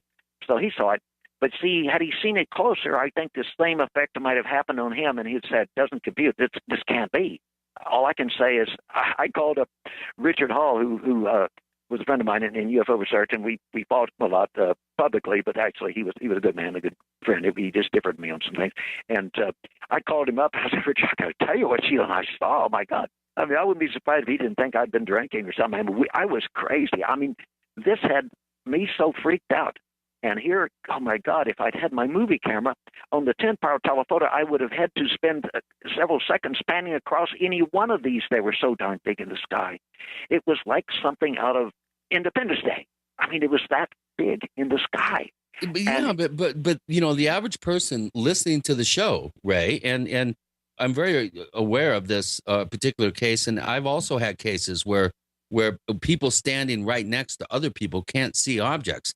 But you would think in a huge metropolitan area the size of Washington, D.C. and the surrounding communities around just outside the Beltway, that anybody would have seen this and at least reported it. Did MUFON get any? Well, now we did say there was a guy at the College Park Airport that saw it. But here's the thing. Keep this in mind. Not only is there this possible ELF, extreme low frequency magnetism effect, I mentioned it could affect the brain and behavior and cognition, but there is another factor. Reporting it? Listen, most of the people here either work for the government or work for contractors that are employed by the government. And for you to start going out and getting in the news media saying you saw, this thing was 15 degrees in the sky, it looked like an alien spaceship to me. Yeah, Ray, I agree. I mean, that's a good explanation for a certain percentage of potential witnesses. But there's a lot of people that work at 7-Elevens. They're mechanics. They don't have anything to do with the government. I mean, obviously, especially now with everybody got their faces like buried in their iPhones and stuff. Now, it would be a no-brainer why nobody would see it. I've seen photographs of 50 college students walking down a sidewalk, and not one of them is looking up. They're all looking into their phones. But this is back, a number of years ago. And you would think at least somebody would have come forward or clicked a picture or, just had something. You would think. Oh, there are equally strange, large things in the sky that I have photographed around here and found out that we had witnesses several miles away that saw exactly the same thing. That's another story. I won't get into it. There's a number of them, Ray. The vertical object you saw while you were fossil hunting, for instance, is a classic one, which the photographs that you took are I think, impressive. let's move on to some other subjects here. Okay. We do have some questions, by the way, at forum.theparacast.com, where our listeners of the show can go onto the forum and ask questions of our guests. And I have a couple of questions here that I'd like to pose here for our listeners. And obviously, there's one of our resident boo-birds that says, "Well, Ray says he's been working on analyzing this stuff for years, and it's not proper science to bring it out ahead of time. So why is he talking about it?" I'm not even going to deal with those because quite frankly, I don't really have time for that. You do not only present your information to, as he put it, UFO elite. Let me just make sure everybody understands that.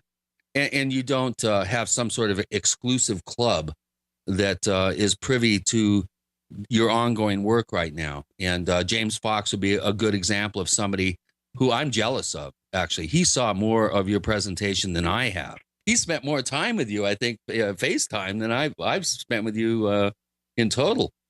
Well, based on this is a good question from TechnoMag T, who's been a longtime poster. He doesn't post very often, but he asked some good questions.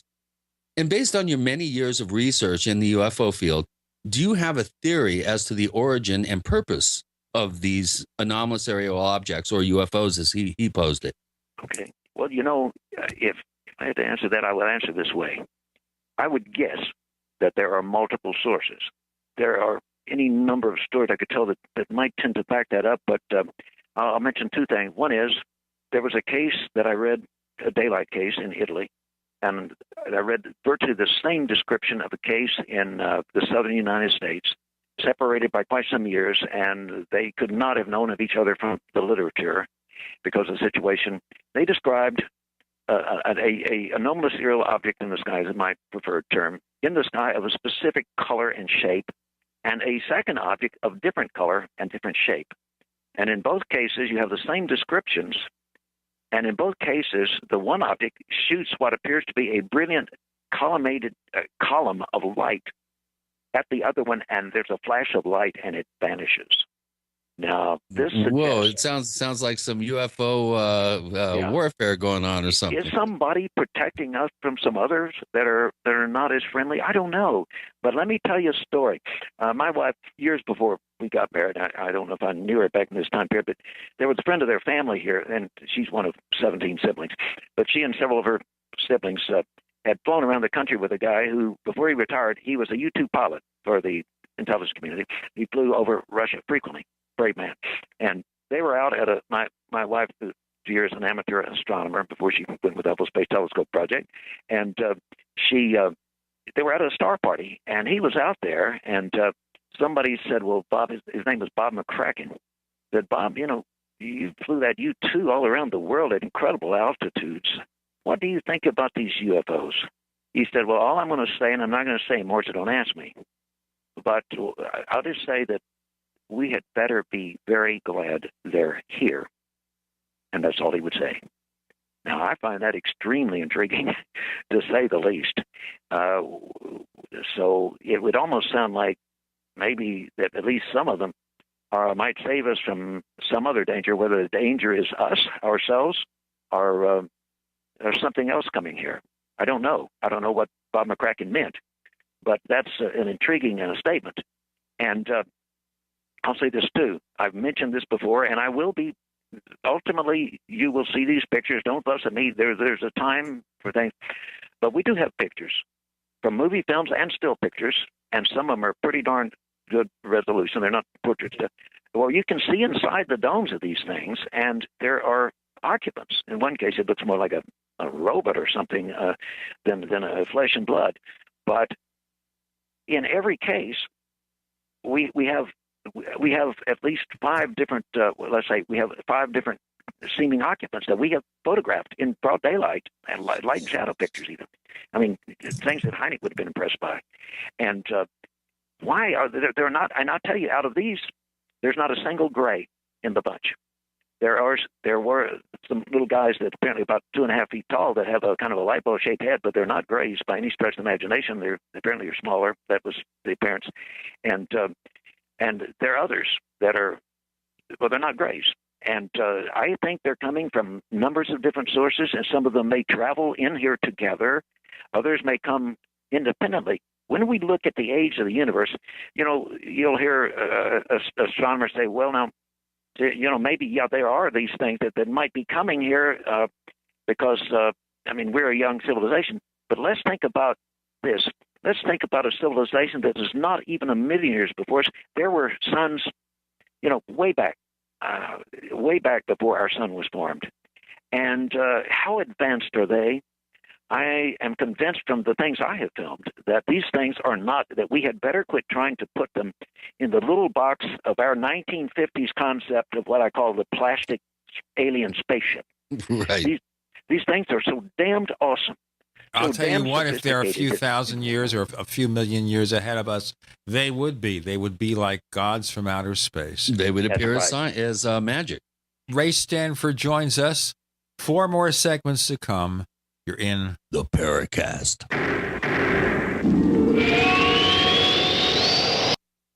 We are America's largest independently owned communications network, GCN. Henry Ford once said, a man who stops advertising to save money is like a man who stops a clock to save time. Alex Castle here, the National Account Executive at GCN. I have the ability to customize a national radio campaign based on your budget while targeting your demographic. Contact me to find out how national radio can help your business be more profitable at 877-996-4327, extension 177. That's 877-996-4327, extension 177, and help me help you bring your business to the next level. Hi, this is Ted Anderson. Have you ever wondered why banks, stockbrokers, investment advisors won't talk about gold IRAs? They've been available since 1986, yet the financial industry won't recognize the value of gold for your retirement. Gold has outperformed paper investments, yet no word about IRAs. If you would like to have gold for your retirement, call 800-686-2237. Don't get left behind by rising inflation and low returns. Call 800-686-2237. Secure your future and call 1-800-686-2237. If you're worried about your health and you're tired of the nasty side effects of harsh drugs or antibiotics, then look no further. Supernatural Silver is the answer. Supernatural Silver is a powerful immune system enhancer that can be used every day to help keep you healthy and well with none of those nasty side effects. It's extremely safe for use internally as well as topically. And Supernatural Silver is hundreds of times more effective than colloidal or ionic silver. It is perfect for use in the sinuses, eyes, ears, and on any wound or skin issue. Supernatural Silver is also extremely effective when taken orally and can help fight off bacteria, viruses, and mold that may be overwhelming your immune system. Go to supernaturalsilver.com, supernaturalsilver.com, and use the promo code SILVER2014 for 20% off of your entire order and give yourself and your loved ones a fighting chance with Supernatural Silver.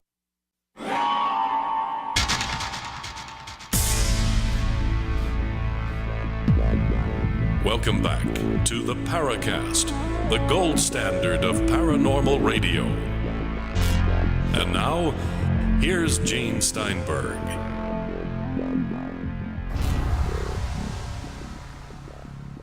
With Ray Stanford, once we get him going, there's no stopping with this incredible information. Let's proceed. All right. Welcome back, Ray. Hey, good to be here.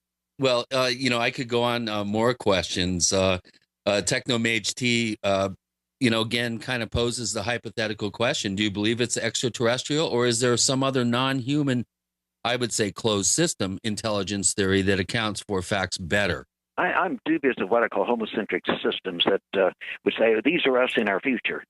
To me, it's kind of like the old theories that, the universe revolves around the earth. It's too man-centric.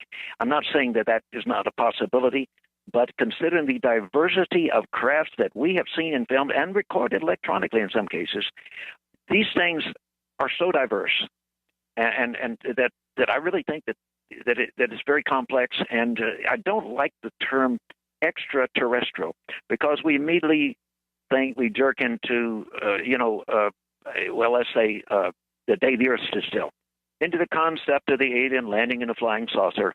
He's got solutions to Earth and so on and so forth. if we look at a history of humankind, you know that every time a more technologically advanced culture came across another one, they got zonked. I mean, I'm a great student of the pre-Columbian cultures. I'm fascinated by them. But I know what happened to them and the breakdown of their cultures when the Spanish came with their technology, their guns, as contrast, with just slingshots and spears.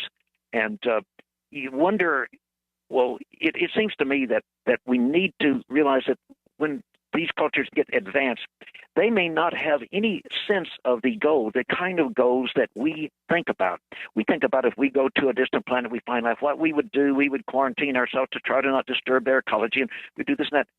But we don't know when a something, a civilization, whatever you want to call it, maybe it's a technological being that has come out of a civilization that's gone off on its own. Whatever it is, we can't presuppose what its motivations would do and what it might find to be just and what it might find to be, you might not know, have a sense of fun. But on the other hand, I've heard of some cases.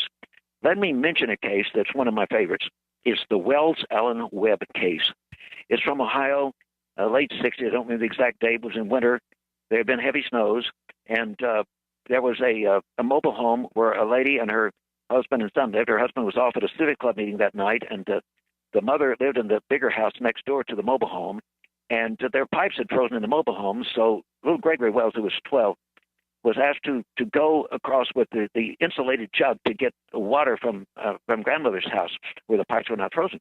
And so he started out the front door, and after a few moments, Granny and Mommy heard him scream, and they threw the door open, and here was a 20-foot disc with red emissions around it. Gregory was on the ground screaming, on fire. What he saw as he went down, he saw this object approach and stop. He saw a rod out the bottom of it that was rotating. And quite rightly, he got the feeling that rod pointed at him. He was in trouble. And he started to run, but he had no time. It got there, and it emitted, I think the beam was red, but I'm not sure. And a beam that hit, he had it was so cold, he had a thick Mackinaw, these thick jackets on, these plaid thick jackets, and a sweatshirt under that, and a T-shirt under that. It burned through all of them, and burned, first and second degree burns into his shoulder. He screamed and thoughtfully rolled in the snow. But his mother and grandmother, they stepped out, they saw this thing, and immediately it's as if the thing ceased to exist. It's as if it had an energy shell around it, maybe like a hot plasma, this kind of a glow, this red glow of a disc shape, and all of a sudden it got caught in the wind. That just blew away in the wind. In other words, it was gone, but it left this energy shell of plasma, I guess, where it was, if we can guess at all what it was. And here was Gregory. She managed to reach at wherever the Civic Club meeting was, and the father came and got him and took him to a doctor in the middle of the night, and the doctor said, "Young man, you just better be glad you have that coat on." Yeah, Because really. I'm surprised. He said you would be burned through the bone and probably the bone if that had happened. I am really surprised I haven't heard of this before. Yeah, it's a wonderful case. It was published in the Aerial Phenomena Research Organization's bulletin. It's been one of my favorites. And it's not the kind of thing you fake. You've got three witnesses, a mama, a grandmother, and the 12-year-old boy. You have burnt clothing and you have second and third degree burns. I mean, That's right. That's right. And, it's kind of hard to explain that away. Wonderful case. And it all brings to mind, of course, all those cases that Bob Pratt so thoroughly documents in his book about the terrible things that went on in Brazil that Jacques Vallée also investigated. Right. This is not all friendly. It's not all love and light. It's not all space brothers. I mean, believe me. I mean, people that try to oversimplify, I have to laugh at some of the things that people, claim they understand about this, because the more I've learned, the truth of the matter is, I've learned how damn little I know. It becomes more and more puzzling. Yeah. I learn a lot of facts, but how much do I understand? I understand something of some of the physics of these things and can talk about it and show it to you on the screen. But what are they doing? Why are they here? It's such motivation. A big problem that I don't try at 76 to try to fathom that. I just try to deal with the physical side of it if possible. One of the things I wonder about, Ray, is the fact that we have so-called ETs telling people, well, we're here to express our concerns about the environment, but they're visiting some unknown person in some unknown city, not the people in authority who can even handle that. The point being here is it does appear there's a fair amount of deception in the UFO field. When there is communication, assuming that communication really happened, and we don't always know, why should we believe ET? Why should we expect them to tell us the truth? Right. Yeah. Oh, absolutely. I keep telling people, they say, well, haven't they talked? I said, look, How well do you know your neighbor next door? Would you believe everything they told you? Well, this guy jumps down in a spaceship from God knows where. What are you going to believe that he says? There are a lot of stories that people have told that, if they were talking to something out there, there are a lot of contradictory stories, a lot of stories like they were made to make the case look ridiculous later. There was the famous case, I remember quite well, on August 20th, 1953, I think it was. There were two guys that claimed they were up in, I think it was Colorado, and they saw this craft come down, and these small occupants, and they told them, we're going to come on the 20th every month, so, come back and we'll see us. Well, of course, they told the media, and the media went out there, and nothing showed up. It's like, well, so the guys are lying. But my question is, if the guys are lying, why would they have said that? There wouldn't be any UFOs showing up. Would they make up a lie like that? Good question. Well, here's a question from Cosmonaut. What information have you discovered, Ray, about alien abductions that's not generally known? This kind of, brings us to the realm of potential agendas. And if we are dealing with something non-human that's off-planet, what could their possible motivations be? You kind of hinted around at some possibilities there before, but what do you think? Well, I don't know exactly what to think, but let me just make a few comments on that. First place, I have to laugh at books like, I respect Ray Fowler for all the good work he did, but I think he got a little far out in his last books. And he talks about, just look in your leg and you'll see the evidence you were abducted. You'll see a little dent there in your leg. And, this is where they were taking a genetic sample. Well, I'm sorry. And he shows pictures of things, I think, on his legs and talks at others. Well, I'm sorry, that doesn't prove a thing to me in the first place. When we get little nicks like that in their childhood, we forget them.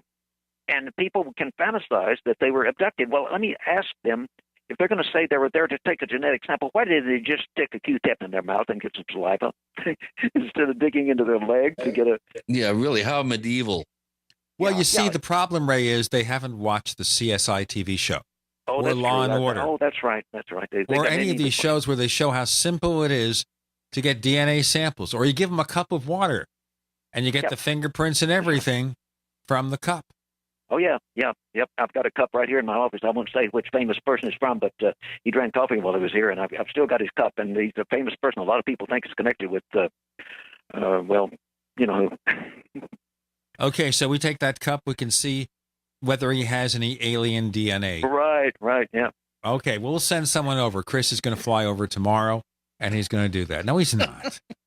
You see, I'm already committing Chris. By the way, to this. Sometimes I think these guys in the intelligence community do things to laugh at us or to just punch our buttons and see what we will do.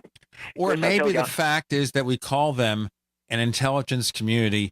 It's just an oxymoron, I'll tell you. Yeah, it's an oxymoron, exactly. Yeah, right. Good point.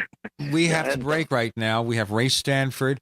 Lots more to cover in the remaining 3 segments. With Gene and Chris, you're in the Paracast.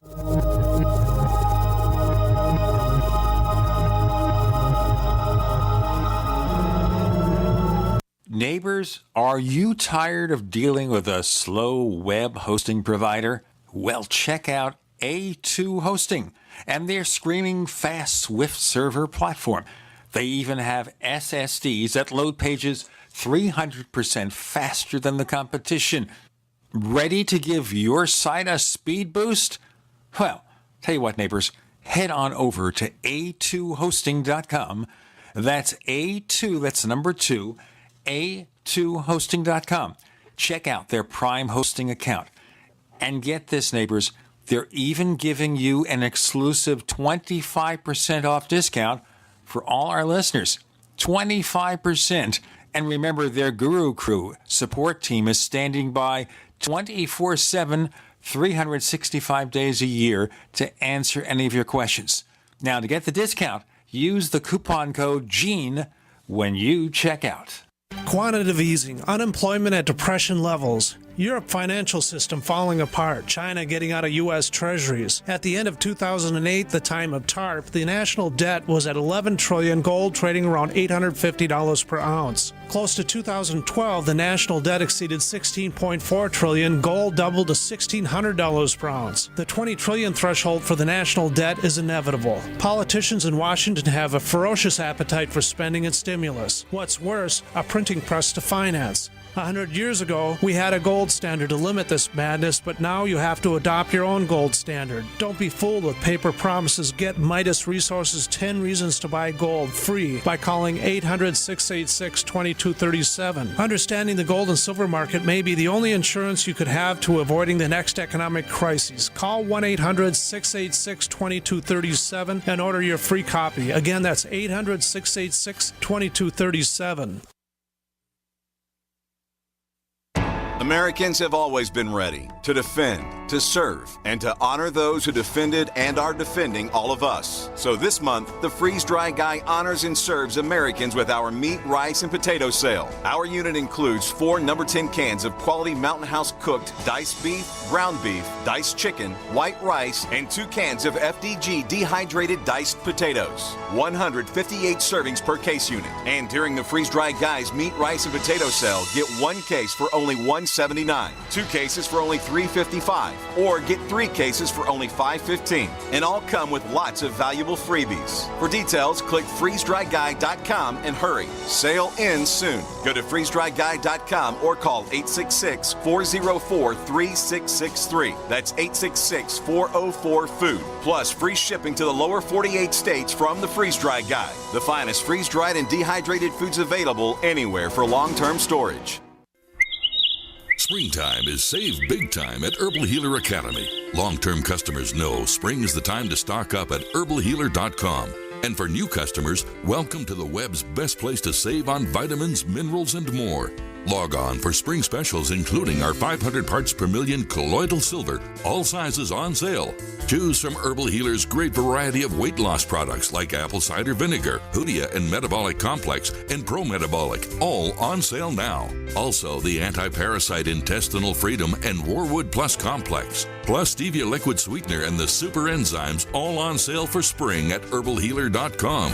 As always, we offer certificate correspondence courses in natural medicine. Enjoy same-day shipping and free online newsletter. Log on now to herbalhealer.com and click on Spring Specials to save big with our nation's leader in supplying quality natural medicine and education since 1988, Herbal Healer Academy.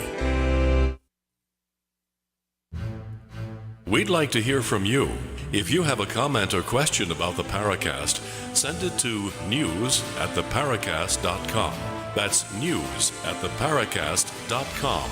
And don't forget to visit our famous Paracast community forums at forum.theparacast.com.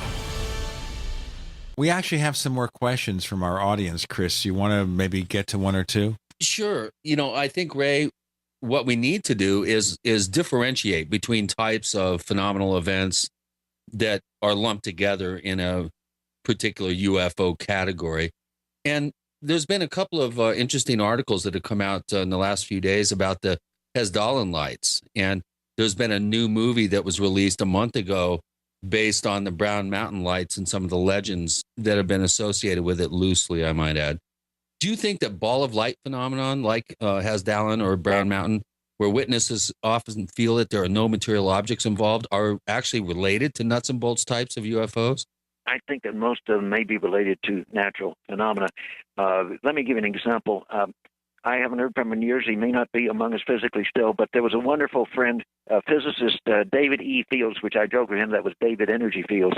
But he was a physicist who worked for years and retired from, apparently, from Oak Ridge National Laboratories. In fact, he's the one that got me in there and did some interesting image processing on some of my UFO pictures there, and I got an invitation, hey, if you ever want to come back, you're quite welcome. But I didn't. But anyway, he and his colleagues, they had an organization they call the Isochronous something or other network. That means that they would study things that occurred simultaneously in time. But anyway, they went out to Brown Mountain, and they hypothesized that these were some piezoelectric effect. And so they deposited some dynamite in a crevice somewhere, I think it was, or I don't know if they drilled, I think it was a crevice. Anyway, and from a distance, they ignited the dynamite. But they did observe that it caused, this is not proof of anything, but that it did cause piezoelectric light emissions above the surface of that part of the mountain. Also, it's interesting to note, you've heard of the alpine marpa lights out in southwest Texas. near Yeah, they're Marfan quite Alpine. famous. They've been there for at least 100 years, if not longer. That's right. People have seen them for before we had flying technology and so. But what people don't know, generally speaking, is that there's a range of mountains that extends right down there, and that's right off the south end of it. These mountains are called the Glass Mountains. And right up north of the highway some ways is a huge impact structure. I forget the name of it, but I studied that because I'm into meteorites and impacts. And the huge impact structure. And the fossils, I was told, well, they call them Glass Mountains because the fossils look like they're made of glass. Well, wow, I think interesting. They probably are. It may be vitrifying, but for example, in the big impact structure in Germany, where there's two cities right inside what they call the Rieskessel, from which the terrestrial rock was knocked up that fell down and became the moldavite, some of which are pretty green and transparent. But anyway, I have fossils, in fact, in my collection that are glass from the impact. Well, I think that those out in the Glass Mountains, many of them may also be glass. They may be vitrifying to the degree that now that people don't realize, I forget the age of very old impact, but I think that the way that impact, they have shifted those mountains that you're still getting a tectonic stress across them. Right, and piezo light effects. Right, and with temperature variations, as the day changes into the cooler night and so on and so forth, and you get a redistribution of the stress, you probably get some piezoelectric emissions, and that would be my hypothesis. Super dry air down there, too. But, very dry air. A lot of dry air, that's right. Very dry. Well, you brought up the interesting word, fossil. Now, Ray, I think many of our listeners are aware of, really, you're becoming infamous now in the scientific community for some of your uncanny abilities to look down inside the Beltway in Washington, D.C. and find trackways and prints of dinosaurs that lay down, tens of millions of years ago that probably tens of thousands of people have walked over and never noticed. Now, I've often, when people say, well, okay, Ray, academia and the scientific community has acknowledged his ability to find tracks on the ground. Well, my standard response is, well, what do you think happens when Ray looks up? As above, so below. And I've championed your ability, your observational acuity, your ability to not only detect evidence, but to analyze it. Give us a thumbnail sketch of some of your recent work in your dinosaur trackways or ichnology work, and where we are with the famous tracks that you found at the Goddard Space Flight Center and stop construction of their new headquarters. Well, let me. I'm glad you give me a chance to toot my little horn here. I'll name a few things.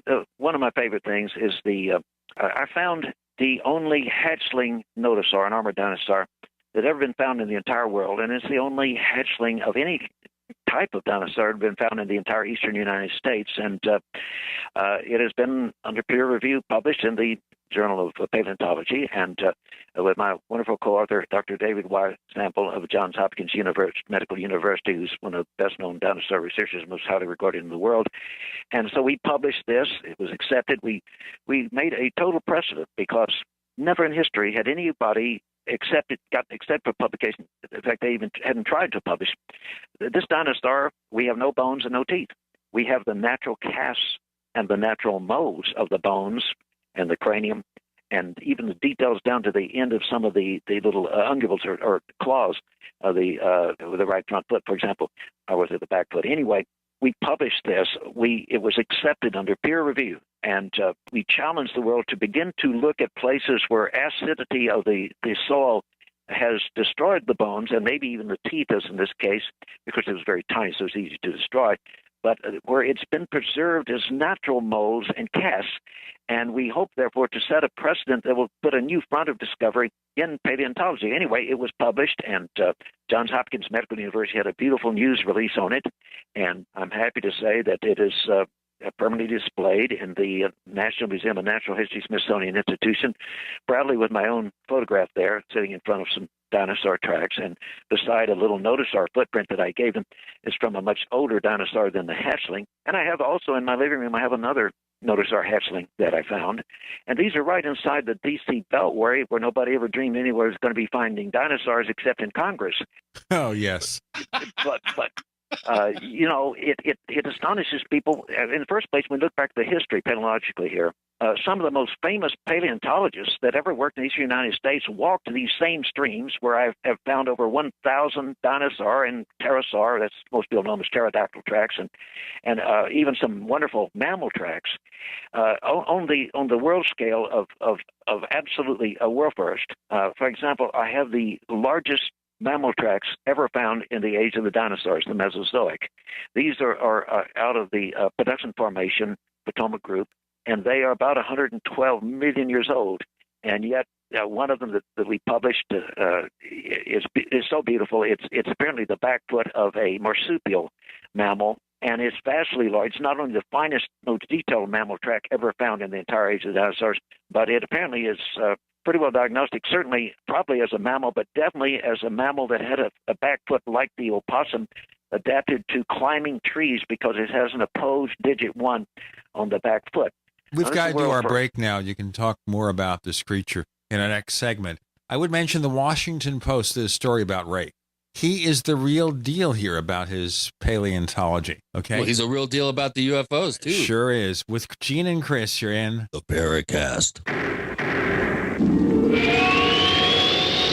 A little right, a little left, but always independent-minded. The Genesis Communications Network, GCN. Graphic Converter is the image manipulation tool for the rest of us. It does not use any database. You get full control of all your files. Want to view the images of a folder? Drag it into Graphic Converter, and a powerful browser opens up to show your image files. You could use it for slideshows. You could use it to import images from digital cameras or from scanners. Need to do some image editing? You can do that too in Graphic Converter. Also print catalogs. Convert from so many formats I can't even list them. Download now to see if Graphic Converter is good for you, like 1.5 million other users. Guess what? You could save money when you buy Graphic Converter. Use the coupon code Night Owl. Use the coupon code Night Owl to get a special price for Graphic Converter. Go to lemkesoft.com. That's LEMKEsoft.com. Lemkesoft.com. LEMKEsoft.com. Don't complain about your cable bill going up and up and up. Do something about it. Grab a pencil and jot down this special number, 1-855-905-MY-TV. The more cable TV rates go up, the better digital satellite TV looks. Say goodbye to the cable guy and get more of your favorite channels in 100% digital quality for less money. Call 1-855-905-MY-TV. Sign up for packages starting as low as $19.99, and there's no equipment to buy. You get free HD TV upgrade, a free DVR upgrade, and free professional installation. You control what you watch when you watch it. Record your favorite shows, pause and rewind live TV, even skip the commercials. Watch local channels too. At just $19.99, what are you waiting for? Pull out your major credit or debit card. Call 1-855-905-MY-TV. 1-855-905-MY-TV. Say goodbye to the cable guy. Cut costs and get more. 1-855-905-MY-TV. 1-855-905-MY-TV. This alert just came in. This special announcement is for business owners and leaders of organizations who've been waiting for the right time to build. General Steel has made it impossible to wait any longer with rock-bottom prices that could save you thousands. That's right, General Steel, America's leader in pre-engineered structures, is offering buildings at prices you will never see again. Don't miss these prices. A 50 by 100 for $35,000. You heard right, that's 5,000 square feet for $35,000. Manufacturers, if you need a larger building, try a 100 by 100 commercial building for $129,000. You can't afford to rent with these prices. Imagine a 70 by 100-foot church building for under $69,000. With the economy improving and interest rates still at historic lows, you can't afford to wait. So call 866-91-STEEL. Lock in your price now. Call 866-91-STEEL. That's 866-917-8335. The human body is extraordinary. Despite all the stresses we inflict upon it, it still works hard to stay in balance. Thousands upon thousands of people rely upon Heart and Body Extract to help their body stay balanced. This excellent 100% natural herbal formula helps maintain healthy blood pressure levels, cleans arteries, promotes good circulation, balances cholesterol, and more. HB Extract, paired with healthy lifestyle choices like good nutrition and exercise, can give you a life free of pain, sickness, and fear. Recapture your youthful vitality and experience your body healing itself with the aid of HB Extract. It's extremely effective and it starts working in just days. Visit hbextract.com to learn more and to read scores of testimonials from satisfied customers. And we've never increased our price in over 10 years. That makes Heart and Body Extract as great a value now as it was the first day we sold it. A healthy heart is a happy heart. Call 866-295-5305 or go to hbextract.com.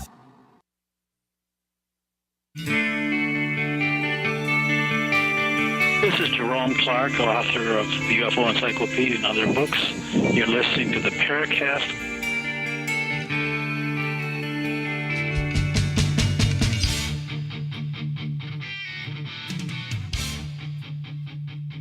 So we've changed his hat to the other one he wears, which is Ray Stanford, paleontologist. And you were talking about this marsupial-like creature, is it? Right. That's right. Yes. This is going to really rock the paleontological world when it's finally... it has. Believe me. Let me say that the curator of dinosaurs at the Smithsonian was here, and he said, Ray, this is worthy of the cover of Nature, which is the premier scientific magazine in the world. But I have larger mammal tracks too. But we can get back to ancient flying things, not objects, but organic living things. Most people know what we in science call pterosaurs. They know them as pterodactyls because one of the first genuses of pterosaurs that was found was, like, for example, Pterodactylus kochai was a small pterodactyl that lived back in his fossil was found in the Stonehofen quarry in Bavaria. But the thing is, I have found a footprint, a left footprint, and it's been confirmed by numerous paleontologists, professors who've seen it. It is the largest footprint of a pterosaur ever found in the entire world. It is bigger than the famous skeletal pterosaur that's found in West Texas called appropriately Quetzalcoatlus northropi, after Northrop Aviation, because it had a wingspan of over 35 feet. But this one had a wingspan of over 40 feet and weighed some hundreds of pounds. And it is magnificent. It even has the compression pattern of the interdigital membrane, the so-called webbing. It's a left front foot imprint, and you can even see the imprint of where the wing finger, digit 4, went up beside the body. You see the imprint it made in the mud as it had turned upward to go up beside the body as the creature was walking forward. Now, what is important about this, not only is it the biggest in the world, but what is really amazing is that it's 112 million years old. It was thought until I found this, that the largest pterosaurs existed at the end of the Cretaceous, 65 million years ago, when the impact... this doubles the age. Yeah, right. And so here's the thing. I mean, here's this giant pterosaur, bigger than any that's been found even at the end, that was living here 112 million years ago. And icing on the cake, I have two wonderfully huge feeding traces of this pterosaur, where this particular type of pterosaur did not have teeth. They would stick their beak down into the sand and mud and pick out whatever's living there, probably mollusks they could crush and eat, crayfish. I don't know what else they might have gotten, eels or what else, but they would leave distinctive traces where their beak went down and pulled out. And some of these, the substrate is thin enough. You see the wonderful telltale of the dynamics from the bottom side of it, what it was doing under the surface, as well as you turn it over and you see what it was doing on the top of the surface. And we have two feeding traces that are big enough that they certainly could have come from this huge pterosaur. Just the front footprint is over 15 inches long. Wow. And if you look at that, you've got to have a wingspan. Forget Bigfoot. That's a big bird. Yeah, that's right. Yeah, Bigfoot bird.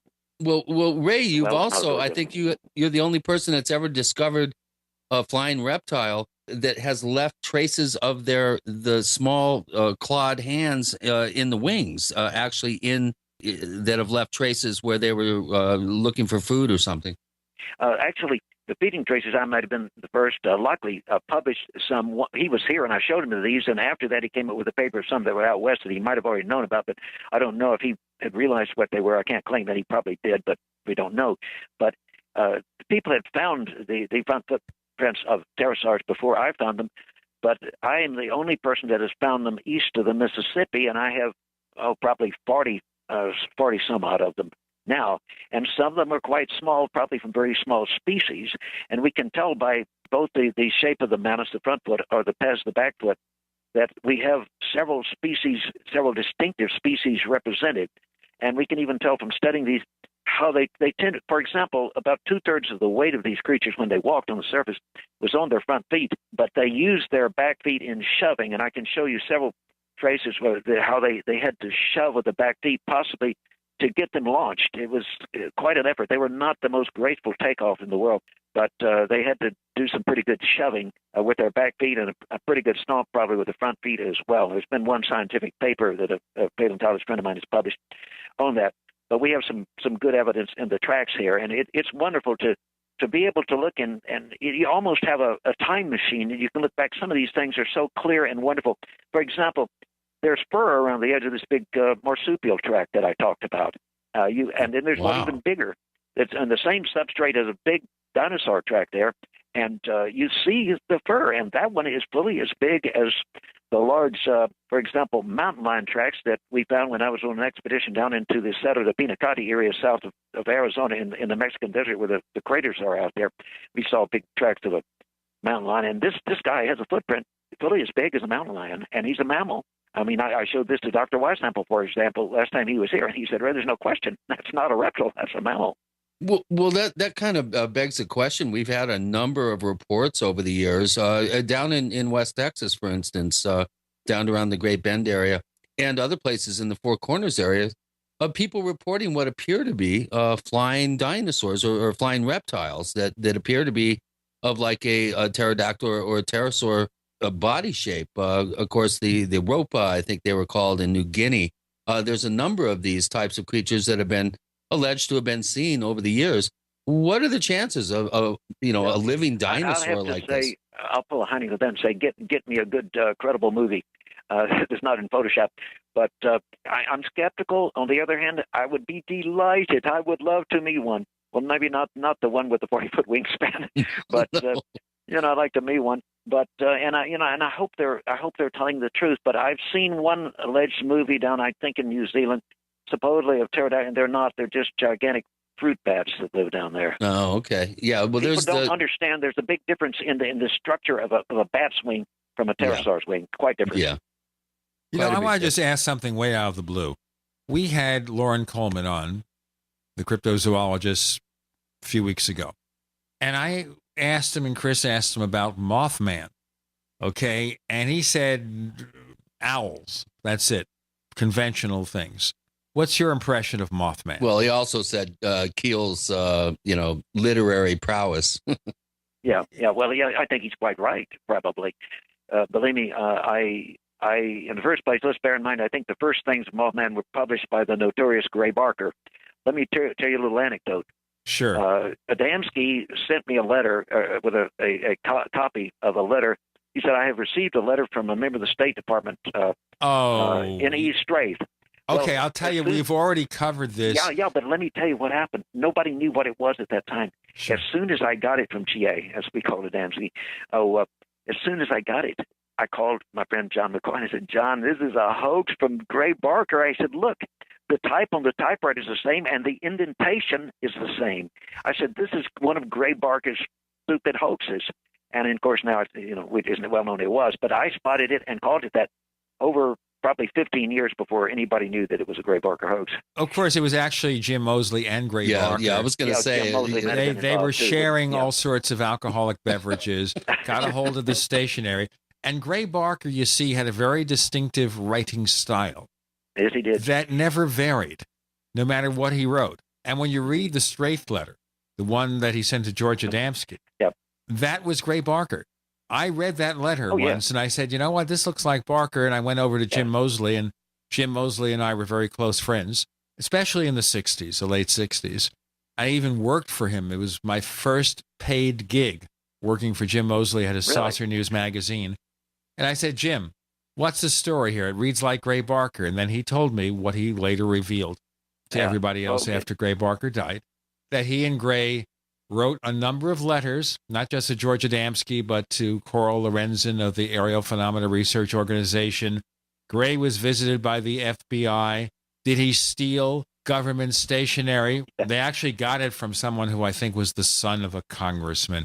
It's a long story, but we get the picture. We have Ray Stanford, who straddles a couple of worlds here, UFO research and paleontology, and excels at both. With Gene and Chris, you're in the Paracast.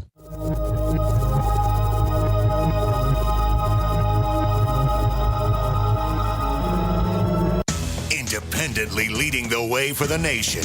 Compelling talk for every political persuasion. We are GCN. Attack of the Rockoids has been well received by critics and readers alike. It's a thrill-a-minute story you'll never forget. A former U.S. military intelligence officer is haunted by intense dreams about a beautiful woman pleading for his help after a terrible battle in outer space. But the dreams turn out to be true and thrust him into a telepathic love affair with a woman whose faraway planet is intent on destroying the Earth. And now the gripping tale continues in The Coming of the Protectors.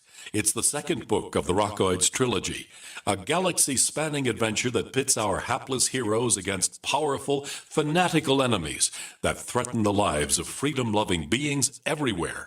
Attack of the Rockoids and The Coming of the Protectors. Classic science fiction at its best, available now. For more details, visit rockoids.com. That's ROCKOIDS.com. Harvest Right is the world's first in-home freeze dryer. Freeze dry your own fruits, vegetables, meats, and full meals. With Harvest Right, you can prepare foods that last 25 years, preserving its freshness, nutrition, color, and taste. All your food can be freeze-dried. So don't throw away your leftovers. Freeze dry them with this incredible in-home money-saving freeze dryer. Go to harvestright.com to see how the Harvest Right freeze dryer works. That's harvestright.com. Virtually anyone can hack your cell phone and track your calls, your texts, your emails, your every movement, but only if they can detect a signal. Stay one step ahead of hackers and Big Brother with a Block-It Pocket, a custom-made pocket infused with pure silver that creates a complete Faraday enclosure for your cell phone. For free shipping to the lower 48, visit blockitpocket.com or call 888-315-9618. blockitpocket.com, enhancing health and privacy. We all know that Berkey Water Purification Systems are the most trusted name in water filtration. As an authorized Berkey dealer for over 6 years and serving thousands of satisfied customers, the Berkey Guy offers amazing specials for Berkey water filtration systems. The Berkey Light systems include a set of self-sterilizing and recleanable black purification elements that purify water by removing chlorine, pathogenic bacteria, cysts, and parasites to non-detectable levels and remove harmful chemicals such as herbicides and pesticides. Order the Berkey Light system today, complete with 2 black Berkey elements for only $231, and the Berkey Guy will ship your order free of charge. With the purchase of a Berkey Light, the Berkey Guy is also offering a set of fluoride and arsenic filters for only $39.99. That's over 30% off the retail price. Call the Berkey Guy at 1-877-886-3653. That's 1-877-886-3653. Or order online at goberkey.com. That's goberkey.com today. If you suffer seasonal or environmental allergies and your doctor has told you that the only answer is medications for the rest of your life, Dr. Peter Glidden has an alternative solution that doesn't involve drugs with terrible side effects.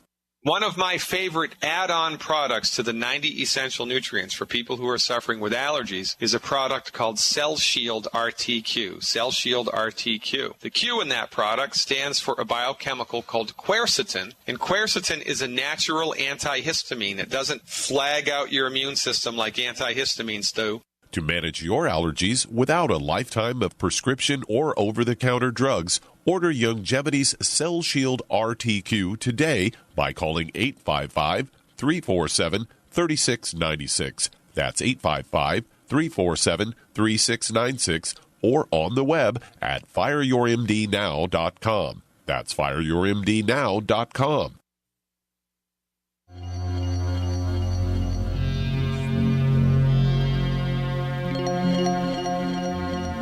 Hi, my name is Richard Dolan. You're listening to the Paracast.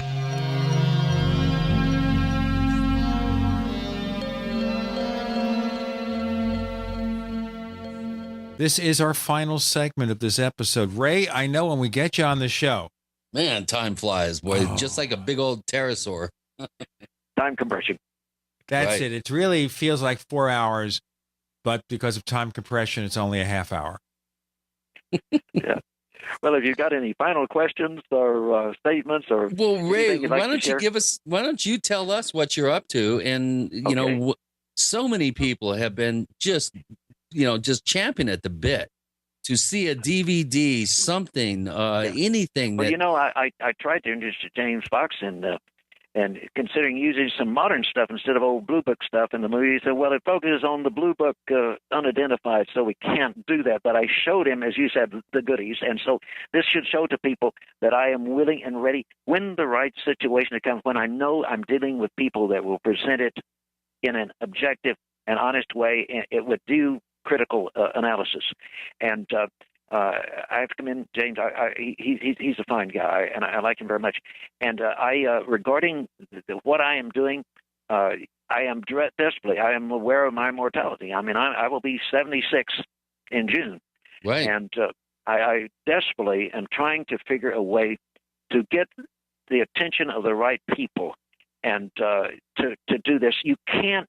It's so good, the evidence. That and let me say I can prove this in a moment here, but it's so good that the scientific people, the astrophysicists, aerospace engineers, they recognize this immediately. It shakes them to the core. Yeah, and you have presented this information to some people that we can't name, but are super high. I mean, some of the top echelon people in our space program have already seen your evidence, and I could name names, but I won't. Right. Well, good. Yeah. Indeed. And they have become very interested. And for example, one of them that does a lot of flying on his business with NASA. I mean, he says, I carry my camera and watch out the windows, Ray. I absolutely do. And they have been turned on. Well, I to show you how fearless I am about this, we're going to. I addressed in February 1st, 2013. I was asked to speak and presented my dinosaur presentation to the it's called the NASA Goddard Space Flight Center Science Colloquium Lecture Series, and there's been some mighty key and important people who lectured there, but I was privileged to be asked, and I presented it, and it went over extremely well. And by the way, if anybody wants to see that, Chris, would you be willing, or either one of you, to put on your site the link to my whole presentation so people can see how I talk about the dinosaur stuff? Here's a link to the NASA presentation. Would you be I'll willing tell to you do that? what we can do here is we have a link, obviously, to this episode. So you send Chris that link. I will embed it somewhere so people in our forums and our main site can get this link and check it out. Fantastic. And I'm now working to try to undo the damage that was done to the big notosaur track I found there that became the fourth most carried news story in the world one day, year before last. And some damage was done to it, and they have contracted me to try to correct this damage and get it ready, along with other tracks that I found at Goddard Space Flight Center. They're about 95 million years old, those there. And we're going to have put up a display, permanent display, in the beautiful, quite new Earth Science building at Goddard Space Flight Center of the tracks that I found there. So that will be nice. Isn't it sad, Ray, that there are people out there who will maintain that the Earth is only 6,000 years old? Oh, indeed. It's not only sad, but it worries me, because I see these people getting more and more into politics. And I tell you, I fear them as much as I fear the extremists of any other religion. It can get so extreme, it's frightening. And the irrationality that we see in some of these people is absolutely frightening. Well, it's BF ugly, if you know what BF stands for. I'm not sure, but I can guess. We won't define that because this is a clean family radio show. Right. Well, it really gets my my goat and my ire up when we talk about this subject. It's just, I mean, our poor kids that are growing up being just, with a kaleidoscope called the internet. They have no points of reference. They have no filters. I mean, we're selling our future down the road. I think with the way the culture is, just totally muddying the waters. And in the case of the creationists, I mean, to me, it's borders on criminal. Well, understand we're not attacking anyone's right to hold a particular political or religious belief. Right. I mean, believe in what you want, and as long as you don't practice or believe in hate, feel free to agree with what we say or do. Feel free to disagree, and we know many of you listeners make your viewpoints known either way. I'm getting to the point where I'm really hating the fact that creationism, this medieval, I mean, it's hearkening back to the 12th century, 11th century or something, and before. The very fact that these types of quality of thinking is getting traction in our culture is horrific. Oh, yes. If the governor of Texas had his say, evolution would be eradicated from the textbooks, and, a 6,000-year-old world or so would be presented. Well, the governor of Texas still hasn't figured the third government agency he'd kill if he were elected president. Oh, yeah. Well, I don't want to, impinge on anyone's right to believe, politically or religious, in a religious sense. But I mean, come on. I mean, science is science. And, I'm sure, I think Ray would agree that there are problems with evolution as a theory. Certain aspects of it, are open to interpretation. There may be some problems. But if you compare that to a reality view that the Earth is somewhere around 6,000 years old, I mean, to me, it is so ludicrous. And if our kids, any of our kids, are going to grow up with that as their primary reality view, I'm glad I'm not going to be around for it.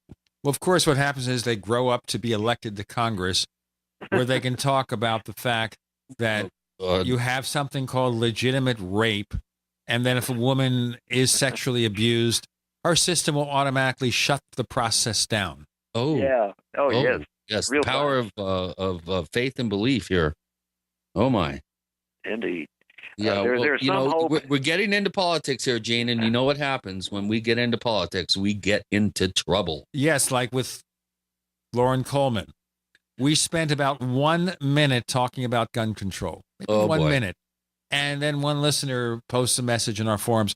When I heard that, I stopped listening to the show. Duh. Yeah, well, I don't know. I felt sad about that. Yeah, I'll send him a 30-round mag, and he can go rock and roll out on his, his gun range or something. As long as he doesn't go elsewhere. Ray Stanford, are you ever going to have I'll buy an extra one for myself. And then I'll buy an extra 30-round mag for myself. Just don't point it my way, okay, old friend? I have never shot a real gun, and I don't intend to. Ray Stanford, are you going to have a website or somewhere we can check you out online? No, I'm sorry to say that I don't. I'm kind of a computer klutz. If someone wants to get a hold of you, someone wants to get in touch with you, Ray, Internet. Can they reach you anywhere then?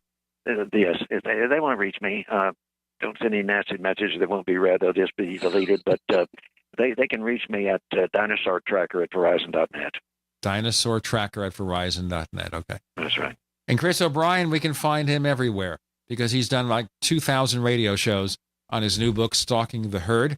But he still comes back here. Well, I can't wait to get Ray's critique on my book. He's got a copy, and he's not talking much about it. Let me quickly tell you one thing. You should have left that stupid picture out of that, a fake picture of a skeletal structure with the head of something that has only a chitinous exoskeleton, namely a shrimp-like head and I knew you'd like that. That's the most ridiculous thing. I wish you'd left that out. If you want to find out more ridiculous pictures, there aren't any. The others are pretty good. OurStrangePlanet.com, OurStrangePlanet.com. That's Chris's blog. You can buy a copy of the book there. And the advantage over Amazon, if you buy the copy from Chris, he will autograph it. You can check us out on Twitter. We're known as the Paracast. We are the Paracast on Twitter. We have a Facebook fan club. You can go to theparacast.com, check our web portal with every single episode available for download and our forums. Ray Stanford, thanks for joining us on the Paracast. My pleasure. Thank you.